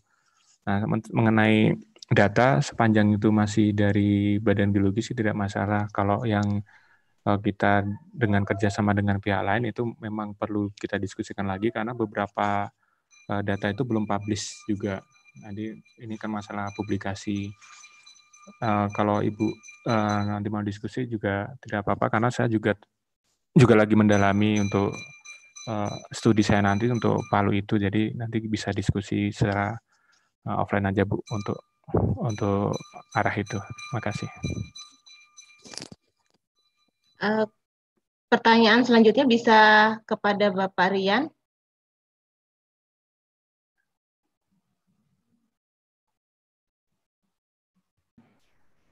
Terima kasih Bu Moderator. Mungkin pertanyaan saya untuk Bu Kurnia dulu, terkait tadi yang disampaikan Bu Kurnia, bahwa analisis geologi ini juga nanti berperan pada saat AMDAL dan DED ya. Dan itu kelihatannya kan pada skala besar nih kalau kita bicara skala. Oh ya, perkenalkan, nama saya Rian Pribadi, saya dari pemetaan tata ruang BIG. Terkait pada data, saya mungkin tertarik tadi disebutkan bahwa kebutuhan AMDAL dan DED pada skala besar ini kan nanti ada cukup detail nih, 10.000 dan 5.000 gitu ya. Nah, yang ingin saya tanyakan nih, untuk 1.5.000 terutama untuk RDTR, di RDTR kan nanti skalanya 1.5.000. Kalau tadi disampaikan sepertinya 10.000 ya. Saya nggak tahu apakah data geologi yang 10.000 ataukah kesalahan pencantuman skala gitu ya. Nah, apapun itu, misalkan 10.000 atau 5.000, apakah data peta geologinya tersedia pada skala tersebut? Dan karena dia sudah cukup besar skalanya di rentang 10.000 dan 5.000 itu, metode pemetaannya apakah berdasarkan interpretasi ataukah memang harus lewat survei? Kalau lewat survei kan berarti nanti seperti tadi dilakukan di Palu, kelihatannya kan jadi cukup detail ya. Artinya berapa lama tuh proses pemetaan geologi pada satu wilayah, katakanlah kalau RDTR itu biasanya sekitar 3.000 sampai maksimal 10.000 hektar gitu ya kira-kira. Nah, itu berapa lama proses pemetaan itu bisa dilakukan gitu ya. Nah, itu kalau lewat survei. Tapi andai kata dia lewat metode interpretasi, biasanya kan teman-teman geologi menurunkan itu dari peta topografi atau rupa bumi ya. Jika misalkan kami bisa mensupport atau mendelivery peta skala 5.000 topografi ke teman-teman geologi, apakah dihasilkan interpretasi yang berbeda dengan peta geologi di skala 50 atau 25. Jadi artinya kalau kami berikan data peta topografi yang lebih detail, bentang alamnya, apakah peta geologi pada skala sebelumnya di 50 dan 25 itu menjadi lebih detail juga gitu kan gitu ya. Jadi kalau memang iya, maka jadi satu keharusan BIG mendelivery peta 1.5.000-nya untuk kebutuhan geologi, untuk analisis geologi tata lingkungan ini. Mungkin itu untuk Bu Kurnia. Kemudian untuk Pak Denny, selamat siang Pak Denny. Kita sepertinya beberapa kali rapat di Kementerian ATR ya untuk Palu kemarin. Nah, kemarin itu teman-teman geologi sudah mendeliver analisisnya, dan kelihatannya memang spesifik jadinya nih kan, karena dia dilakukan survei khusus untuk keperluan bencana alam di Palu. Nah, jika misalkan pengembangan wilayah yang lain gitu ya selain di Palu, misalkan kalau kita bicara ibu kota negara baru atau yang lainnya yang baru akan direncanakan, nah apakah harus dilakukan survei secara integratif atau komprehensif seperti itu juga? Atau katakanlah misalkan yang sudah lama seperti Bandung nih, untuk melihat potensi-potensi bencana alamnya, apakah juga harus dilakukan seperti itu idealnya gitu ya? Karena kan mungkin jadi cukup banyak nih daerah yang harus disurvei karena pengembangan wilayah kan jadi kemana-mana. Nah, atau apakah Badan Geologi sudah punya indikasi-indikasi wilayah yang kelihatannya punya kerentanan atau punya potensi bencana alam, sehingga kalau ada pengembangan wilayah ke situ bisa di warning nih, ini kemungkinan harus dilakukan survei untuk memperdalam analisisnya gitu. Jadi sehingga warning ini nanti dipakai oleh teman-teman di ATR untuk merencanakan, begitu masuk wilayah yang akan direncanakan atau dikembangkan, sudah ada warning awal nih. Tapi tentu itu pada skala yang relatif makro gitu ya, dan harus didetilkan lewat survei. Mungkin itu yang pertanyaan saya Pak Denny. Terima kasih Bu Moderator. Ya, mungkin yang pertama untuk Bu Kurnia, pertanyaan untuk Bu Kurnia terkait skala, apakah peta geologi tata lingkungan ini sudah tersedia di skala detail atau belum? Kemudian kalau memang belum ada, berapa lama proses pemetaannya yang diperlukan? Apakah harus dengan survei ataukah dengan data yang sudah ada sebelumnya? Silakan Bu Kurnia. Ya, terima kasih Pak Pak siapa ya? Bapak Rian. Ya, Pak Rian dari BIG ya. Terkait dengan skala untuk RDTR, sepertinya sepengetahuan saya di pihak kami itu belum tersedia. Begitu ya, Bang? Kayaknya belum tersedia. Itu biasanya mungkin by request, jika ada yang meminta di pendampingan untuk pemetaan skala detail, biasanya didampingi. Tapi kalau penyediaan sampai saat ini, kalau setahu saya belum ada, Pak. Nah, jika itu pun harus dilakukan survei atau interpretasi, kalau misalnya interpretasi mungkin lebih singkat ya, karena kita menggunakan data-data yang ada, meskipun hasilnya itu sepertinya tidak bisa detail karena ketersediaan data, misalnya peta geologi yang ada itu skala yang ada masih sangat terbatas. Jawa saja itu mungkin baru 25.000 ya, sedangkan untuk 25 atau 50.000, sedangkan untuk RDTR kan ya pada rentang 5.000 sampai 10.000. Sedangkan kalau kita survei itu juga tergantung luasan wilayah maupun keterjangkauan. Jadi kalau mungkin biasanya itu idealnya harus digabungkan antara interpretasi dan survei. Seperti itu, Pak. Mengenai waktunya itu ya bisa relatif juga sih. Nah, yang pertanyaan ketiga masih ada tadi Mbak Mel. Yang ketiga, oh iya, terkait skala lebih skala, detail, apakah berpengaruh kepada peta geologinya ya Mbak ya? Tentu saja itu berpengaruh Pak, karena biasanya kan kalau kita lihat peta geologi regional itu kan masih berbicara formasi atau ini belum pada sampai satuan batuan khusus, pada sampai satuan batuannya. Jadi sangat berbeda kalau saya. Jadi tentu saja hasilnya akan berbeda, dan mengenai skala kita kan harus juga berpatokan mengenai prinsip skala. Jadi kalau skala banding 50.000 ya kita harus mempunyai data pada jarak 500 meter itu berbeda gitu. Ada perbedaan litologi itu berbeda. Jadi itu semua harus diplot. Jadi tentu saja berbeda, Pak. Mungkin begitu jawaban saya, Mbak Mel. Mungkin ada tambahan dari Pak Gita atau jadi apabila dari BIG bisa menyediakan peta lebih detail, mungkin akan sangat membantu untuk pekerjaan kita gitu ya Bu ya? Ya, mungkin. Kemudian untuk Pak Dita, apakah kita sudah di PATGL ini sudah memiliki indikasi wilayah yang kemungkinan terjadi bencana, kemudian kita dapat memberikan warningnya, ataukah harus ada survei komprehensif untuk lokasi-lokasi yang akan dibangun ini? Silakan Pak Dita.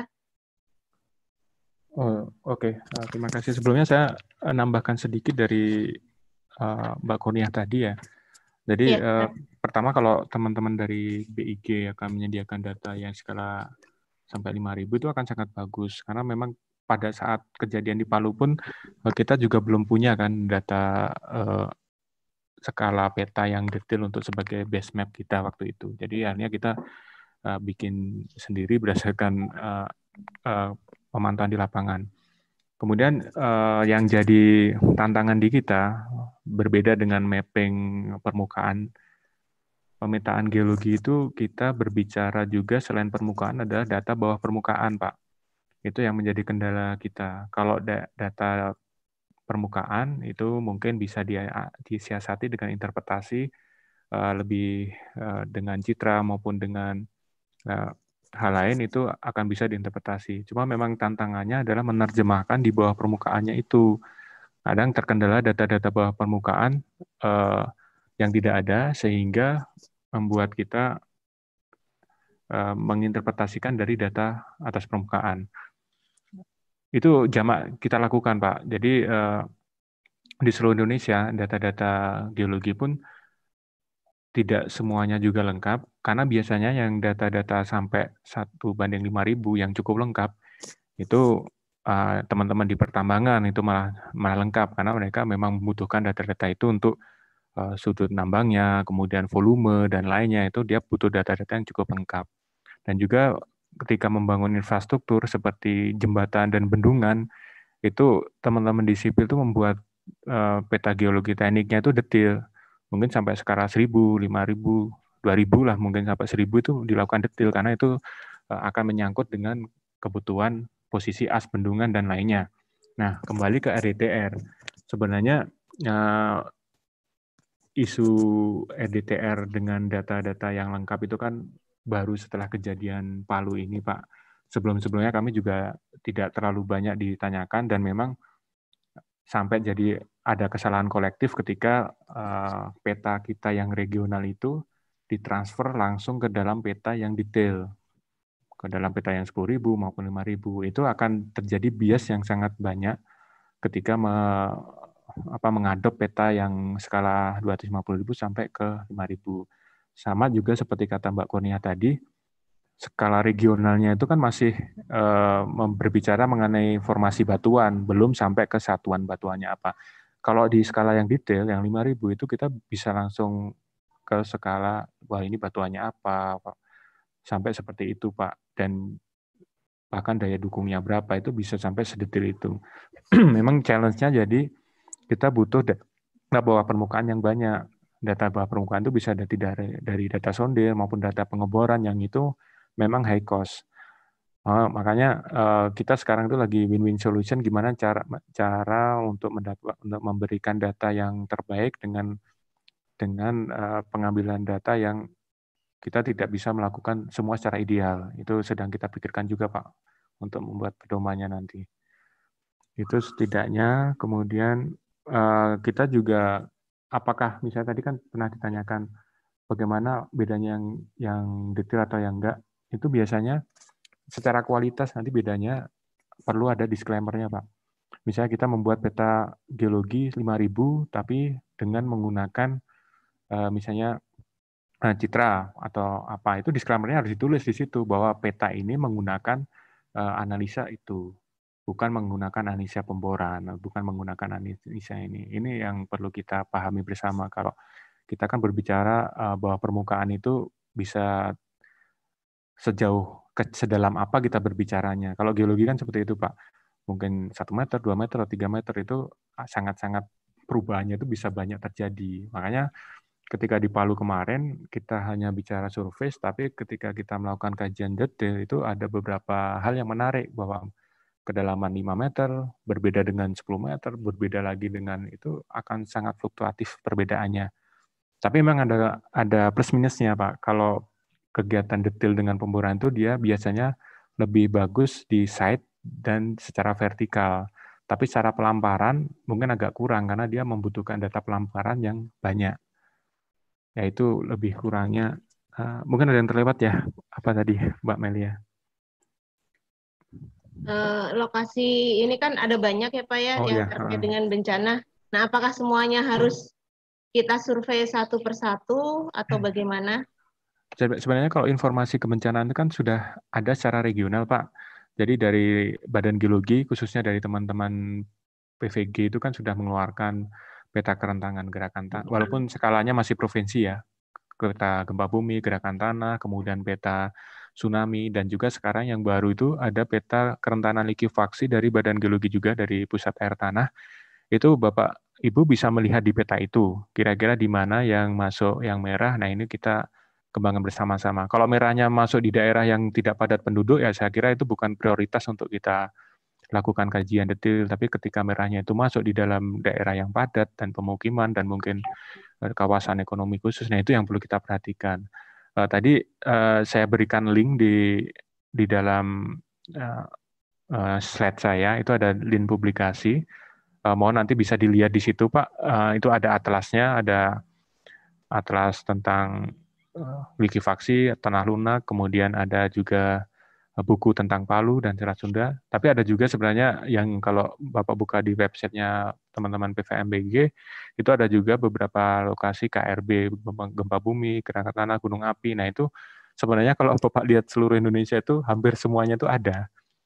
yang spesifik gunung ada, yang spesifik tsunami ada, yang gempa mana. Jadi memang ini kita butuh misalnya kerjasama bareng mungkin dari teman-teman Bappenas atau ATR, kira-kira itu daerah mana sih yang mau dikembangkan di Indonesia ini. Misalnya daerah X mau dikembangkan, kita lihat dulu di geologinya apakah ini memang daerah rawan atau tidak. Jadi seperti itu kalau saya melihatnya Pak, dibalik dulu. Kalau dari kami mungkin ini kalau kita inisiatif untuk melakukan survei, kadang ada beberapa hal yang kita tidak tahu, misalnya ada perencanaan dari teman-teman ATR atau Bappenas bahwa nanti ini akan dikembangkan jadi kawasan khusus atau kawasan ekonomi, atau itu yang perlu kita tahu juga, Pak. Memang akan baiknya kalau kita saling komunikasi, jadi prioritas ini perlu kita lakukan karena terkendala juga anggaran dan SDM kalau kita secara sporadis melakukan pemetaan. Jadi memang bagusnya terprogram untuk melakukannya itu. Mungkin itu Pak Rian lebih kurangnya dari saya. Satu pertanyaan lagi untuk sesi ini sebelum saya akan membacakan pertanyaan dari chat. Dari Pak Budi Santosa dari Kementerian ATR. Silakan Bapak. Makasih Mbak Bu Meliana, Pak Dita, Bu Kurnia. Ketemu lagi kita di sini. Udah lama. Teman lama kita. Baik, sebenarnya pertanyaan itu sederhana. Yang pertama untuk Bu Kurnia, apakah sudah ada grand design ya dari Badan Geologi untuk pemetaan skala besar atau detailnya? Nah itu kalau udah grand design kan kita juga enak ya nanti kapan, di mana. Dan yang kedua adalah metode untuk rekomendasi terhadap rencana tata ruang dengan kondisi skala, kita tahu bahwa skala peta kita kan masih kecil ya. Yang besar itu cuma beberapa. Kemarin kita di Palu kan terpaksa juga harus melakukan adjustment. Nah, kalau tadi Pak Dita kan mengatakan sedang dibuat pedomannya, nah itu bagus sekali Pak. Nanti mudah-mudahan pedoman rekomendasi untuk penataan ruang ini bisa muncul dengan kondisi data yang sangat terbatas ya. Kita ingat pada saat kita di Palu kemarin kan kita menggunakan data yang semaksimal mungkin yang kita ada. Nah itu apabila kita bisa jadikan pedoman kan bagus Pak. Artinya nanti tidak hanya berlaku untuk di satu kawasan tersendiri, tapi juga untuk di seluruh Indonesia, terutama untuk daerah-daerah yang kita tahu bahwa itu rawan, tetapi anggaran juga kemungkinan dari itu kan, kalau kita semua skala besar, udah terbayang luas Indonesia Raya kita seberapa ya. Yang ketiga, usul Pak nanti sebagai usul kita bahwa apabila ada kondisi-kondisi yang perlu diprioritaskan, salah satu usulan adalah di rencana tata ruang yang ada kan kita akan tahu daerah-daerah mana yang akan dikembangkan, daerah-daerah mana yang dilakukan untuk konservasi kan kita tahu. Nah, daerah-daerah yang menurut rencana tata ruang itu akan dikembangkan itu menjadi kalau bisa dijadikan tempat yang skala prioritas mungkin lebih tinggi dibanding daerah-daerah yang tidak dikembangkan kayak di kawasan hutan atau di kawasan cagar alam itu kan tidak terlalu banyak pengembangan ke depannya. Itu aja dari kami. Terima kasih. Wassalamualaikum warahmatullahi wabarakatuh. Nah ini Pak Dita, bagaimana langkah ke depannya PATGTL ini untuk menjadikan misalkan Palu sebagai contoh, sebagai pedoman untuk lokasi-lokasi dengan kondisi yang sama di masa yang akan datang. Kemudian ada pula bagaimana kita memilih skala prioritas untuk daerah yang akan dikembangkan, untuk daerah yang padat penduduk kah, ataukah seperti apa? Silakan Pak. Terima kasih Mbak Melia. Aduh, ini saya merasa seperti diuji Pak Budi, ini udah lama nggak ketemu. Jadi begini Pak Budi, memang dari pengalaman itu kita sama-sama menyadari bahwa data-data geologi tata lingkungan itu dibutuhkan untuk lokasi-lokasi yang sedang dikembangkan. Memang kami sedang berproses untuk membuat suatu pedoman untuk geologi tata lingkungan ini dengan asumsi atau dengan harapan bahwa yang melakukan nanti bisa juga tidak hanya dari BG, Pak. Artinya dari teman-teman daerah maupun dinas di daerah ataupun teman-teman perguruan tinggi itu dapat melakukan kegiatan dengan standar dan kriteria yang sama dengan yang kita lakukan. Nanti bisa jadi BG hanya memverifikasi aja petanya itu apakah sudah benar atau tidak. Sebenarnya idenya seperti itu, Pak. Karena memang ya tadi sudah saya sebutkan di awal, ya kita tidak kita mencari terobosan lah bagaimana dengan kondisi SDM yang terbatas dan juga anggaran yang terbatas, apa yang bisa kita lakukan. Mungkin yang paling rasional kita lakukan yaitu membuat pedoman untuk GTL, kemudian juga kalau bisa kita juga berusaha untuk menerbitkan peta-peta yang belum selesai, misalnya di level provinsi dan lainnya. Kemudian untuk skala prioritas, nah ini Pak, ini kami juga kadang membuat kami juga agak bertanya-tanya. Misalnya kita membuat skala prioritas berdasarkan kita membaca dari ATRW, dari teman-teman ATR. Sepertinya lebih bagus kalau kita diskusi langsung, Pak. Misalnya dari ATR itu memang mana aja sih skala prioritasnya. Seperti IKN ini kan juga pada awalnya kami juga belum terlalu mengerti posisi dan lainnya. Itu yang informasi-informasi seperti ini yang memang harus langsung di-share ketika kita akan mencari data di lokasi itu, Pak Budi. Karena ini terkait dengan perencanaan kegiatan juga. Jadi kalau misalnya masih agak jauh, itu agak lebih enak untuk mengatur survei dari teman-teman. Itu Pak Budi kalau dari saya. Mungkin kita perlu ngopi bareng ini biar lebih jelas ini, Pak. Terima kasih. Supaya kerjasamanya juga lebih makin baik ya Pak ya? Iya. Selanjutnya saya akan bacakan pertanyaan dari kolom chat. Pertanyaan untuk Bu Kurnia. Bagaimana menerapkan dan memasyarakatkan geologi tata lingkungan dalam pengembangan wilayah, terutama pada wilayah yang RT/RW-nya belum sepenuhnya memperhatikan aspek geologi. Kemudian, bagaimana mekanisme kerjasama antara pemerintah daerah dan badan geologi dalam melakukan kajian geologi tata lingkungan ini, mengingat terbatasnya SDM dan anggaran pemerintah daerah. Silakan, Bu.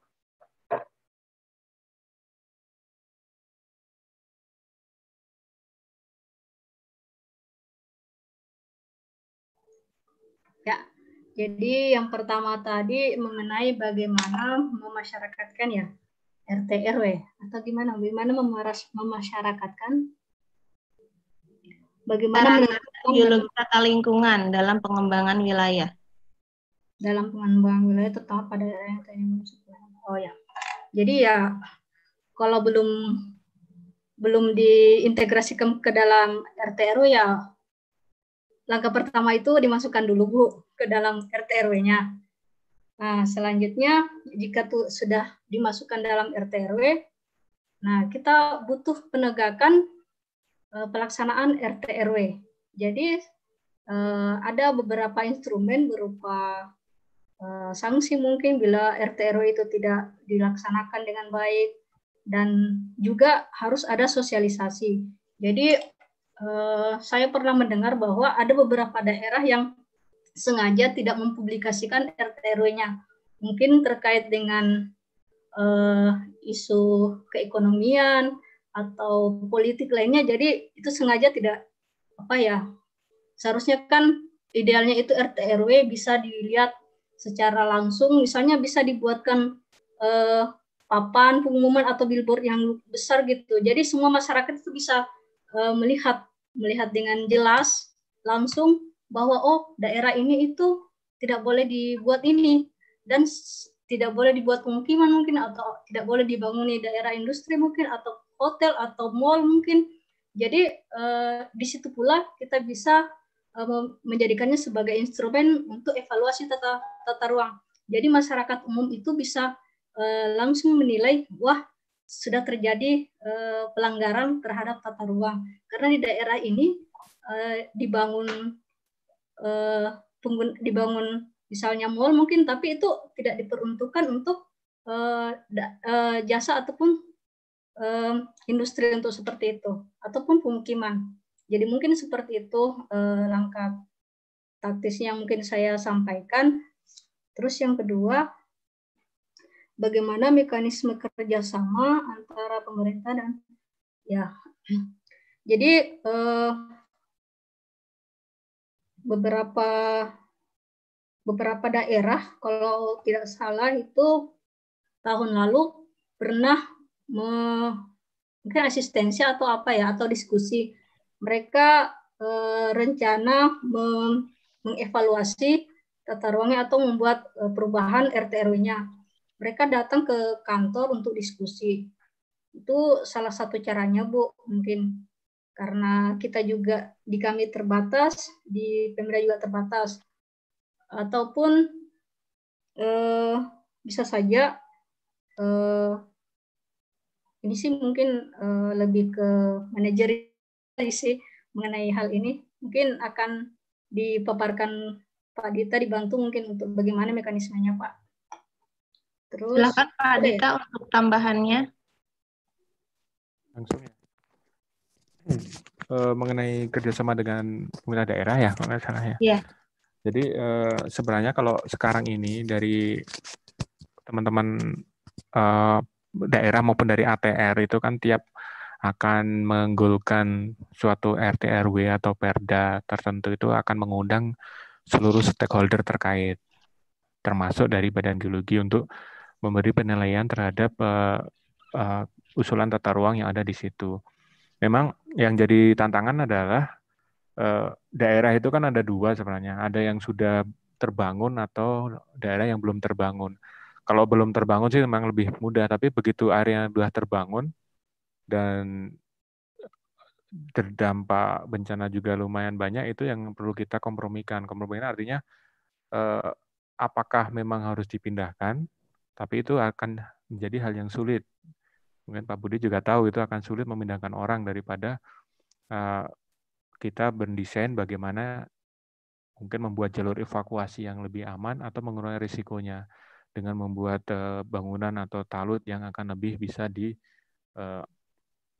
mencegah atau mengurangi risiko dari bencana itu. Itu yang sebenarnya yang kita telisik atau kita lihat dari rancangan-rancangan RT RW yang diajukan dari Pemda. Karena memang kalau misalnya kita melihat dari peta bahwa itu daerahnya gerakan tanah tinggi misalnya, wah ini nggak boleh dibangun, atau daerah itu hampir semuanya daerah di Indonesia itu merah.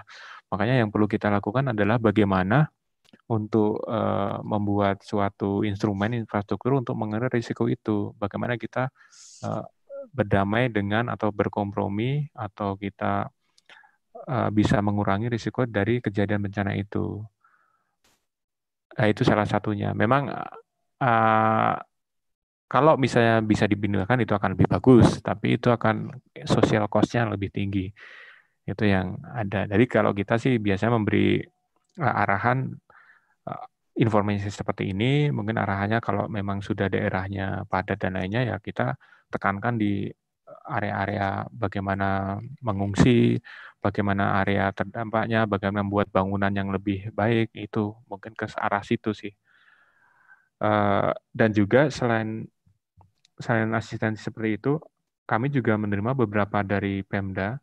Ini mungkin masukan juga untuk teman-teman ATR atau Pak Budi, Pak Rian, itu menghubungi kami terkait dengan ketika mereka melihat peta kita, baik peta KRB yang dari teman-teman PVG maupun peta dari likuifaksi kita. Nah, itu ada daerah yang misalnya terindikasi kerentanannya tinggi, itu mereka akan bertanya ke kita, bagaimana dengan daerah seperti ini? Apakah masih memungkinkan dibangun? Kalau kami sih ya memungkinkan dibangun, tidak masalah, asal memenuhi syarat-syarat seperti A, B, C, D, E. Itu memang yang harus kita berikan rekomendasi untuk informasi itu. Begitu ya dari Bapak Ibu sekalian. Selanjutnya ini ada pertanyaan, apakah data geologi ini sudah meliputi seluruh wilayah? Tadi sepertinya sudah dijawab kalau memang belum ada di seluruh wilayah di Indonesia ini, hanya beberapa wilayah prioritas, mungkin gitu ya. Kemudian bagaimana mendapatkan data-data geologi tersebut? Apakah ada pedoman pemanfaatan ruang berdasarkan data geologi tata lingkungan tersebut gitu ya? Silakan Pak Dita, mungkin ada tambahan. Bagaimana ke depannya Pak? Karena pertanyaannya kan apakah data ini sudah meliputi seluruh wilayah? Apakah ada langkah-langkah ke depan dari Pusat Air Tanah Geologi Tata Lingkungan ini untuk menanggapinya? Ya, terima kasih. Sebenarnya kalau data geologi ya, data geologi itu seluruh Indonesia juga sudah ada sebenarnya. Cuma tinggal data geologi seperti apa. Ada misalnya data geologi, peta KRB, peta gempa, tsunami itu semuanya sudah ada seluruh Indonesia. Cuma pertanyaannya tinggal skala apa yang dipublish itu. Saya yakin juga tidak dalam skala yang detail, karena yang detail itu hanya beberapa lokasi. Kemudian sama juga dengan peta GTL. Peta GTL juga hanya beberapa lokasi yang ada, jadi itu belum semua. Untuk perencanaan ke depan memang kita merencanakan untuk memulai menerbitkan peta yang skala provinsi dulu untuk seluruhnya, sambil membuat pedoman untuk skala yang lebih detail. Nanti yang pedoman itu yang akan dipakai untuk teman-teman daerah bisa melakukan pemetaan dengan kriteria tersebut. Mungkin itu. Seperti itu dari saya. Iya, terima kasih. Kemudian masih untuk Pak Dita, mengapa sering terjadi longsoran di jalur Cadas Pangeran Kabupaten Sumedang? Pernah terjadi tahun 2016 dan 2019 juga terjadi lagi. Faktor-faktor apakah yang signifikan yang menyebabkan hal tersebut?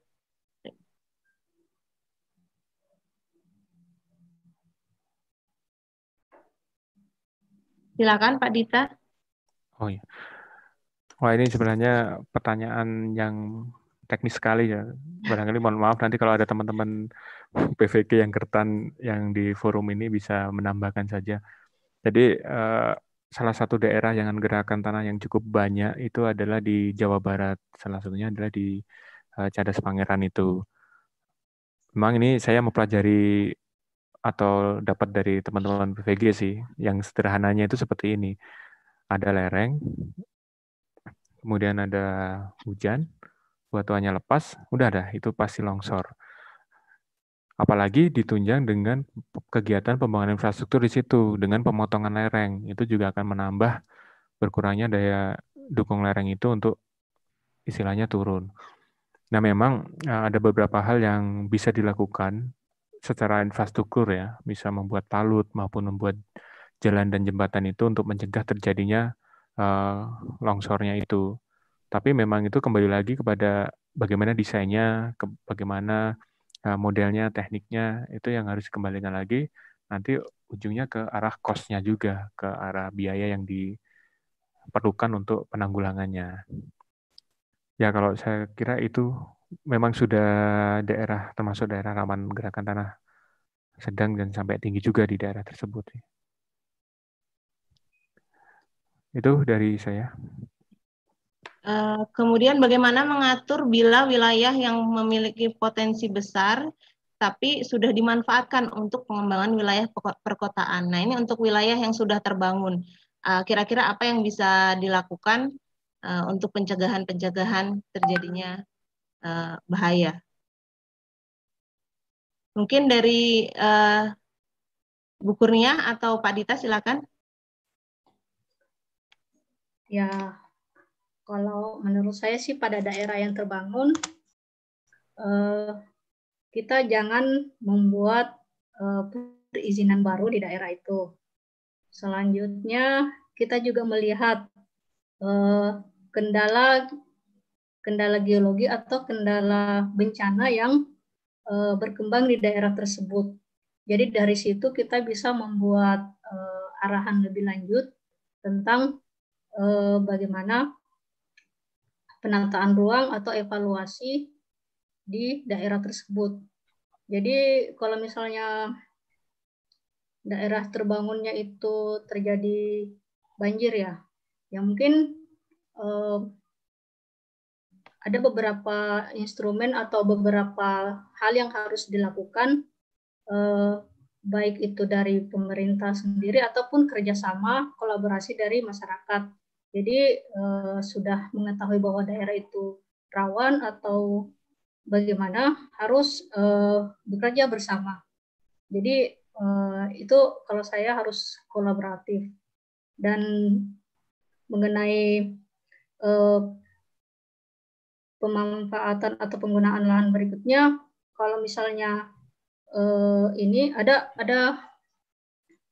teknik baru atau perencanaan baru, mungkin misalnya jika dibuat perumahan atau pemukiman, jadi itu tidak bisa lagi berkembang secara horizontal, tapi harus vertikal, tapi tentu saja ini membutuhkan kajian geologi teknik yang lebih lanjut. Mungkin seperti itu Mbak Mel. Sedikit menambahkan ya Mbak Melia. Iya, silakan. Jadi kalau kita melihat daerah terbangun itu sebenarnya kita harus mendefinisikan juga di daerah itu apa sumber dayanya, kemudian apa kendalanya. Jadi sumber daya itu kita lihat seberapa banyak sumber airnya atau air tanahnya, dan juga bencana apa yang kemungkinan terjadi di situ. Nah, dengan mengetahui informasi itu kita dapat membuat perencanaan untuk istilahnya mengurangi resikonya. Kalau misalnya air tanah yang dipakai, ya itu jangan sampai dipakai untuk industri lah, atau untuk kegiatan-kegiatan yang memerlukan air yang banyak. Jika itu udah daerah yang padat misalnya. Tapi ini tergantung juga dengan perhitungan di daerah tersebut sih. Ini hanya secara umum. Kemudian kalau bencana, memang kalau udah gempa itu arahnya ke bagaimana membangun yang sesuai SNI kan. SNI kan sudah ada yang dari PUPR, tinggal mengikuti itu. Kemudian kalau ada daerah yang gerakan tanah, itu pun juga harus dipikirkan. Kalau terjadi misalnya atau ada banjir bandang, itu kemana larinya, itu memang disesuaikan dan juga diatur bagaimana arah daerah pengungsian dan juga daerah untuk menghindarinya. Itu yang perlu ditekankan di RT RW.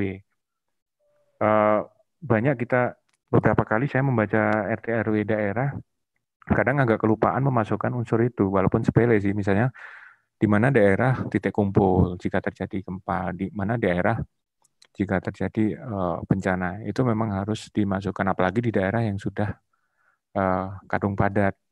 Itu yang mungkin kita perlu jadi catatan bersama. Itu. Selanjutnya, pertanyaan selanjutnya. Untuk penyusunan RDTR skala 5.000, kedetailan informasi geologinya yang ideal ini seperti apa? Silakan Pak Dita mungkin bisa memberikan gambaran. Gimana tadi, Mbak?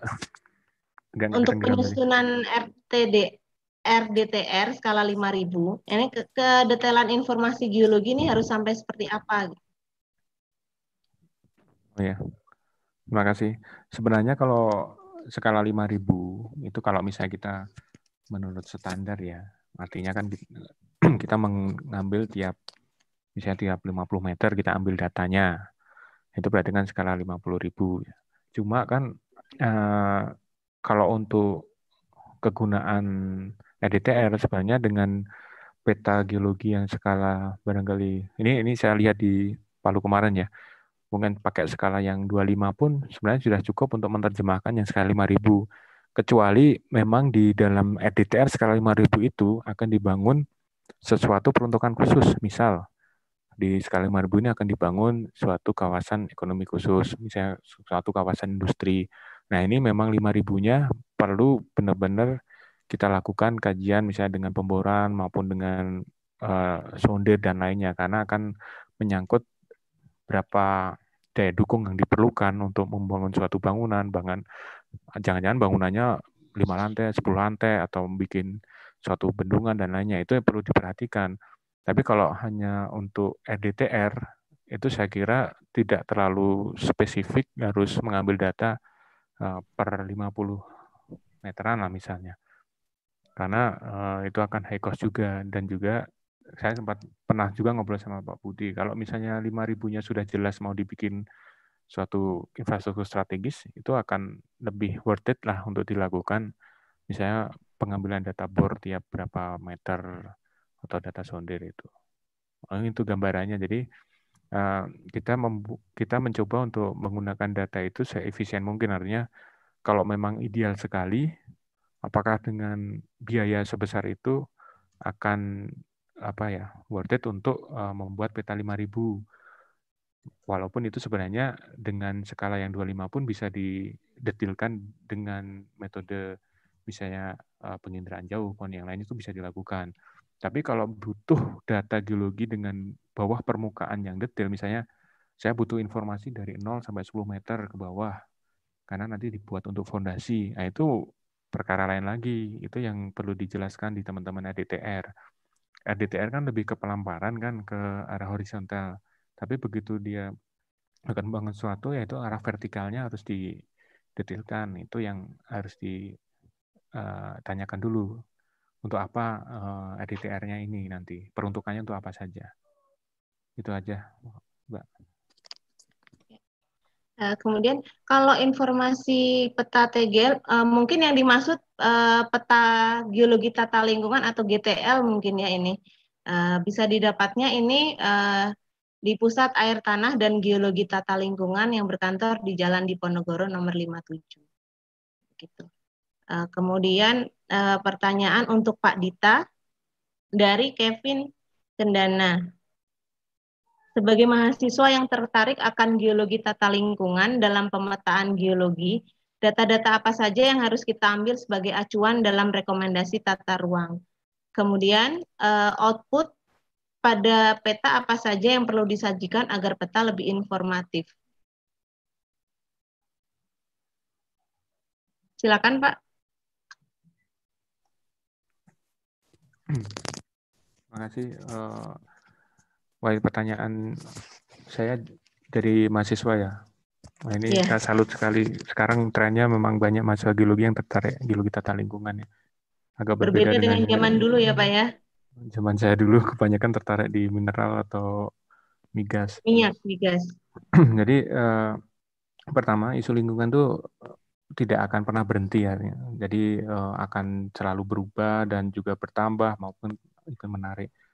Sebenarnya tadi kalau membaca slide dari Bu Kurnia yang sebelumnya, Pak Denny slide-nya udah dibagi nggak? Slide-nya yang dari Bu Kurnia itu ada, udah dijelaskan kalau tidak salah tadi saya baca, ada beberapa indikasi apa aja yang perlu dilakukan datanya untuk kebutuhan data geologi tata lingkungan. Misalnya dari peta geologi, yang jelas pasti peta geologinya, kemudian air tanahnya, daya dukungnya bisa dari peta geologi tekniknya, kemudian dari hidrologi dan lainnya itu perlu dilakukan sebelumnya, Mas. Yang tabel.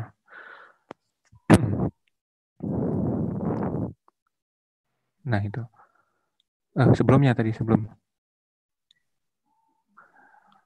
Nah, itu bisa dilihat dari situ. Sebenarnya ini juga berkembang, artinya ini tidak menjadi acuan yang utama, tapi ini jadi acuan dan mungkin bisa ditambah lagi data-data informasi yang lain. Ini informasi utama itu sudah seperti ini. Nah, ini aja. Informasi utama yang paling penting memang data geologi, data hidro, dan data daya dukung. Yang lainnya itu hanya tambahan saja. Kalau ada, kalau enggak ya bisa nyari data yang lainnya. Ini gambaran untuk mapping yang idealnya. Jadi artinya data-data ini, terutama citra, kemiringan, perubahan garis kantek, geologi, dan teknik ini harus ada sih kalau itu. Karena nanti terkait dengan kalau GTL itu akan membangun suatu wilayah pengembangan, nah itu data-data itu yang diperlukan. Karena itu adalah informasi dasar yang akan ditanyakan orang. Saya bangun di sini, kuat nggak kira-kira fondasinya? Terus sumber airnya jauh nggak? Jangan-jangan dia bangun di situ sumber airnya jauh. Itu juga jadi pertanyaan. Kemudian apakah aman dari bencana dan lainnya. Itu sebenarnya pertanyaan basic seperti itu. Sementara yang lain untuk sebaran lingkup mineral dan lainnya itu hanya tambahan aja itu. Mungkin itu Bu Melia informasinya. Saya akan beralih ke dari yang sudah resen. Silakan Bapak Darmawati, Ibu atau Bapak ini, maaf. Dari Dijen Minerba, silakan.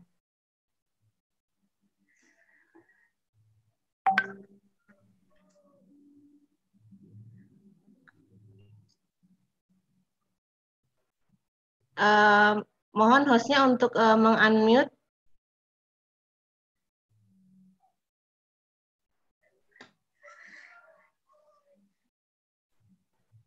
Apakah masih Sudah di-unmute tapi nggak bisa, Mbak. Mungkin bisa ke Pak Ade Yusman dulu. Iya. Silakan Pak Ade Yusman yang berikutnya dulu. Pak Ade Yusman, silakan di-unmute dulu.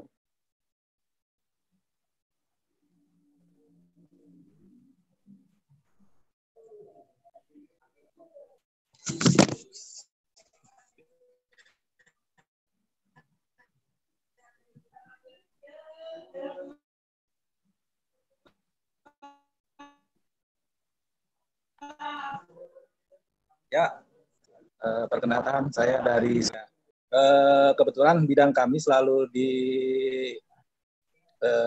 dikasih inilah semacam dipinta pendapatnya terkait rapat TKPRD. Nah, terkait rapat TKPRD banyak sekali investor-investor yang akan mengembangkan usahanya di Subang bagian selatan, seperti Ciater, daerah selatan aja lah.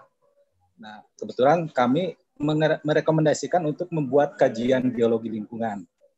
Nah, yang akan kami tanyakan seberapa kuat, berapa kewenangannya bagi Kabupaten Subang untuk mengkaji kajian geologi lingkungan itu.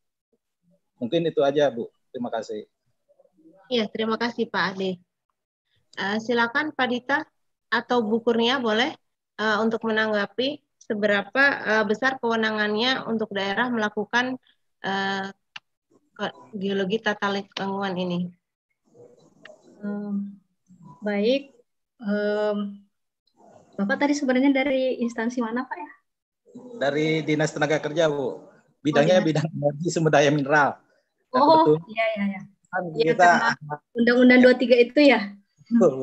Ya, jadi sebenarnya ya banyak hal yang berubah dengan terbitnya undang-undang tersebut, dan itu juga membuat kewenangan daerah menjadi berkurang. Nah, kalau saya berpikir bahwa sebenarnya kewenangan daerah itu bisa saja, misalnya daerah bisa melakukan kegiatan itu, mungkin dicantolkan pada saat evaluasi atau perubahan rencana tata ruang ya. Jadi itu mungkin daerah bisa membuat kajian kembali mengenai geologi tata lingkungan yang kemudian bisa diaplikasikan dalam RT RW-nya tersebut, Pak. Jadi mengenai kewenangan ya, karena menyikapi keterbatasan kewenangan tersebut, jadi mungkin kalau saya tuh bisa dialihkan ke sana seperti itu. Dan sangat bagus Pak, Subang berencana melakukan pemetaan itu. Selanjutnya atau gimana Pak? Ada lagi yang ini? Ya, mungkin kita butuh informasi sebetulnya Subang bagian selatan itu seperti apa sih kondisi geologinya, Bu? Minimal ada gambarannya. Kayak Ciater, berbatasan dengan Tangkuban Perahu seperti itu.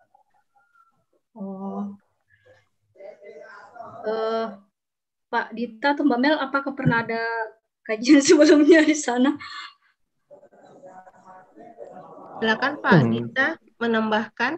Saya udah agak lama nggak ke Subang, Pak, tapi ya ingat lah kalau ke Ciater, ke Subang mau ke arah Cirebon itu juga pernah lewat situ dulunya. Jadi begini Pak, kalau kita pertama dari Undang-Undang 23 itu ya, memang kalau secara eksplisit kan sudah di daerah, di kabupaten kan Dinas SDM-nya sudah tidak ada. Tapi memang kalau terkait dengan penataan ruang, kalau saya sih itu sah-sah aja dicantolkan di dalam revisinya, di dalam kegiatan itu akan lebih pas. Kemudian untuk Subang sendiri itu daerah yang cukup berkembang kan Pak, itu jadi jalur alternatif juga kalau orang dari daerah Lembang mau ke utara itu kan juga kebanyakan lewat ke daerah itu. Dan juga sebenarnya tinggal dari pemerintah saja itu mau dikembangkan untuk apa saja. Memang kalau dari Tangkuban Perahu juga tidak terlalu jauh. Jadi memang untuk pariwisata itu akan sangat bagus lah untuk mensupport. Tapi ini pendapat saya pribadi ya, jadi belum sampai ke yang lain ya. Untuk jalur itu juga merupakan jalur alternatif dari kalau orang-orang Jakarta mau ke daerah wisata, sekarang juga sebagian juga bisa lewat ke situ. Apalagi nanti ada jalur tol udah nyambung ya. Sudah. Iya, itu juga sekarang udah sebagian dari lewat situ juga. Karena banyak hal Pak yang bisa dilakukan supaya untuk support pengembangan yang lain, misalnya pengembangan wisata atau pengembangannya. Cuma memang kita harus memperhatikan kalau lingkungan itu harus memperhatikan nanti sampahnya mau dibuang kemana, apakah nanti berdampak ke TPA-nya. Kalau misalnya nanti dibangun industri pendukung, nah itu industrinya airnya seperti apa. Nah itu kan harus integrated lah kita melihatnya dari hal satu dan hal yang lainnya. Ya monggo Pak, kalau mau diskusi, saya sih terbuka aja, nanti bisa datang ke kantor atau via telepon dan lainnya. Silahkan aja Pak. Ya. Ya, terima kasih. Ya, sama-sama. Terima kasih Pak Dita dan Pak Ade.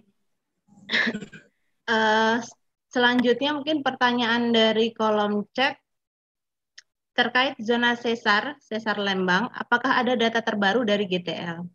Apakah data-data hasil penelitian akademis dapat kami gunakan sebagai dasar analisis dalam RT/RW Kabupaten Bandung Barat? Mengenai data di sesar Lembang ya? Iya. Di kajian tematik kemarin sebenarnya ada data terbaru mengenai di daerah sana. Kalau mungkin ini butuh yang lebih detail, mungkin bisa ke kantor atau gimana ya? Apakah bisa karena kondisi masih pandemi ya Bu ya, sebagian masih WFH dari kami, sebenarnya bisa datang ke kantor kami di Pusat Air Tanah dan Geologi Tata Lingkungan, kemudian ke bidang geologi lingkungan gitu. Itu ya Bu Kurnia ya? Ya betul.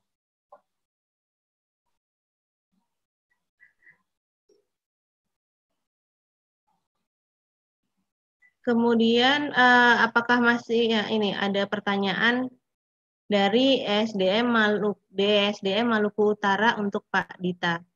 Apa saja tantangan penerapan data geologi tata lingkungan dalam pengembangan wilayah dan bagaimana masukan Bapak untuk pemerintah daerah dalam melakukan sinergitas lintas instansi dan mengesampingkan ego sektoral dalam penataan ruang berbasis data geologi tata lingkungan? Silakan Pak Dita, mungkin ada ini tanggapan.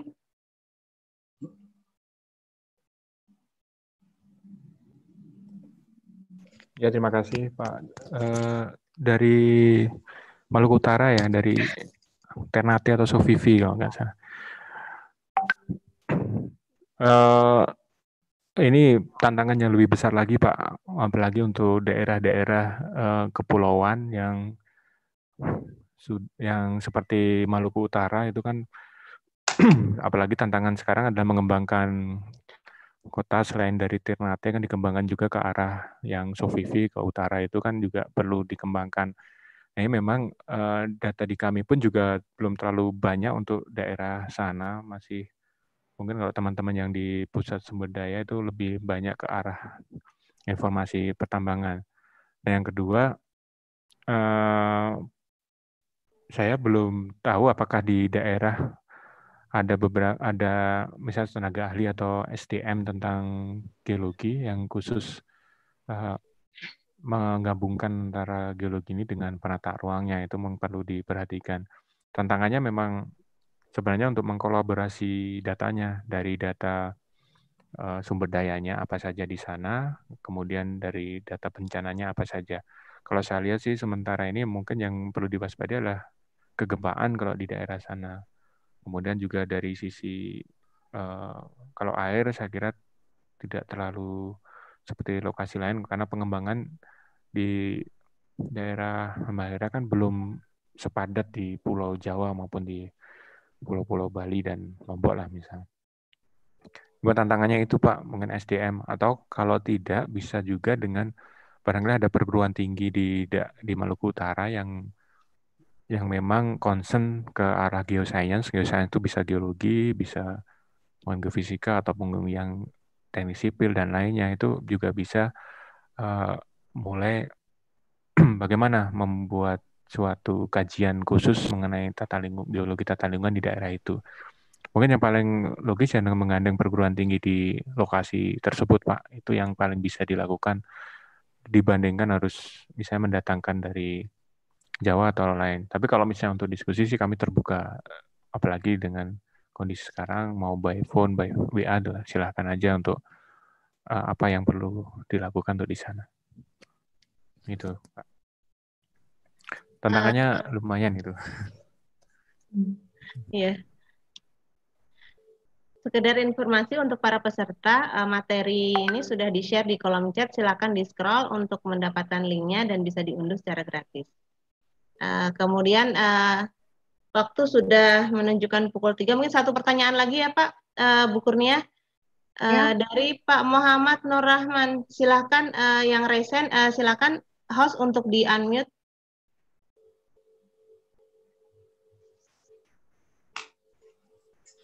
Ya, silakan ya. Pak. Oke, terima kasih Ibu.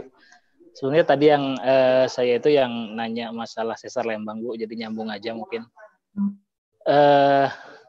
Terkait dengan data, memang dulu kita pernah dapat data geologi tata lingkungan untuk yang RT/RW yang lama seperti itu. Kebetulan sekarang kita sedang melakukan revisi RT/RW. Jadi mungkin tadi data, salah satunya data memang data sesar Lembang kita butuhkan. Juga mungkin kalau misal ada tadi juga data terkait dengan rawan gerakan tanah Bu. Kalau Bandung Barat memang dominasinya seperti itu. Itu mohon mungkin nanti bisa share ke kami. Kalau misal kami tidak boleh sowan ke sana, apakah ada kontak person nanti yang bisa kami hubungi? Apakah nanti datanya bisa by web atau seperti apa, di email, seperti apa gitu mungkin. Hanya itu saja, Bu. Terima kasih. Iya. Nanti bisa Pak menghubungi kami. Nanti akan dibantu di kolom chatnya. Jadi lewat Mas Denny aja itu, kan ada iya. Denny. Bisa langsung ke panitia Pak, mungkin nanti bisa dibantu untuk kontak kami. Terima kasih. Jadi kalau misalnya ada surat Pak, wah punten ya ini Bu Moderator, surat dari daerah untuk minta kira-kira data apa yang diperlukan, sepanjang itu data itu ada di kami, insya Allah nanti bisa kami share Pak. Mungkin kalau ada surat permintaan dari misalnya Bupati ataupun dinas yang terkait itu silakan dikirim aja, by email juga nggak apa-apa. By email atau by fax juga bisa. Sampai dengan kondisi sekarang ini. Banyak juga dari beberapa Pemda itu melakukan atau meminta data seperti itu, tapi memang tidak semuanya bisa terpenuhi jika memang belum tersedia di kita. Tapi kalau daerah Bapak saya kira harusnya ada, apalagi tahun kemarin kebetulan Bu Kurnia sendiri itu kepala timnya untuk apa geologi terpadu di wilayah itu. Itu aja Pak dari saya informasinya. Iya. Terima kasih. Mengingat waktu sudah menunjukkan pukul 3, saya kira apakah masih ada pertanyaan lagi? Silakan. Atau mungkin ada yang terlewat dari saya? Silakan. Ya, sepertinya sudah tidak ada lagi pertanyaan. Mungkin itu saja dari kami, paparan dari Bu Kurnia dan juga Pak Dita Arif. Apabila ada kesalahan dari kami, baik ucapan atau yang lain, saya minta maaf. Sampai semoga kita bisa mengadakan acara yang serupa dengan tema yang lebih beragam. Nanti kita akan untuk kedepannya untuk mengadakan acara-acara serupa dan kita bisa kembali untuk bertatap muka via Zoom ini. Terima kasih atas kehadirannya Bapak Ibu sekalian. Sekian dari kami. Wassalamualaikum warahmatullahi wabarakatuh. Waalaikumsalam. Terima kasih pada Bapak Ibu semua. Terima kasih semuanya.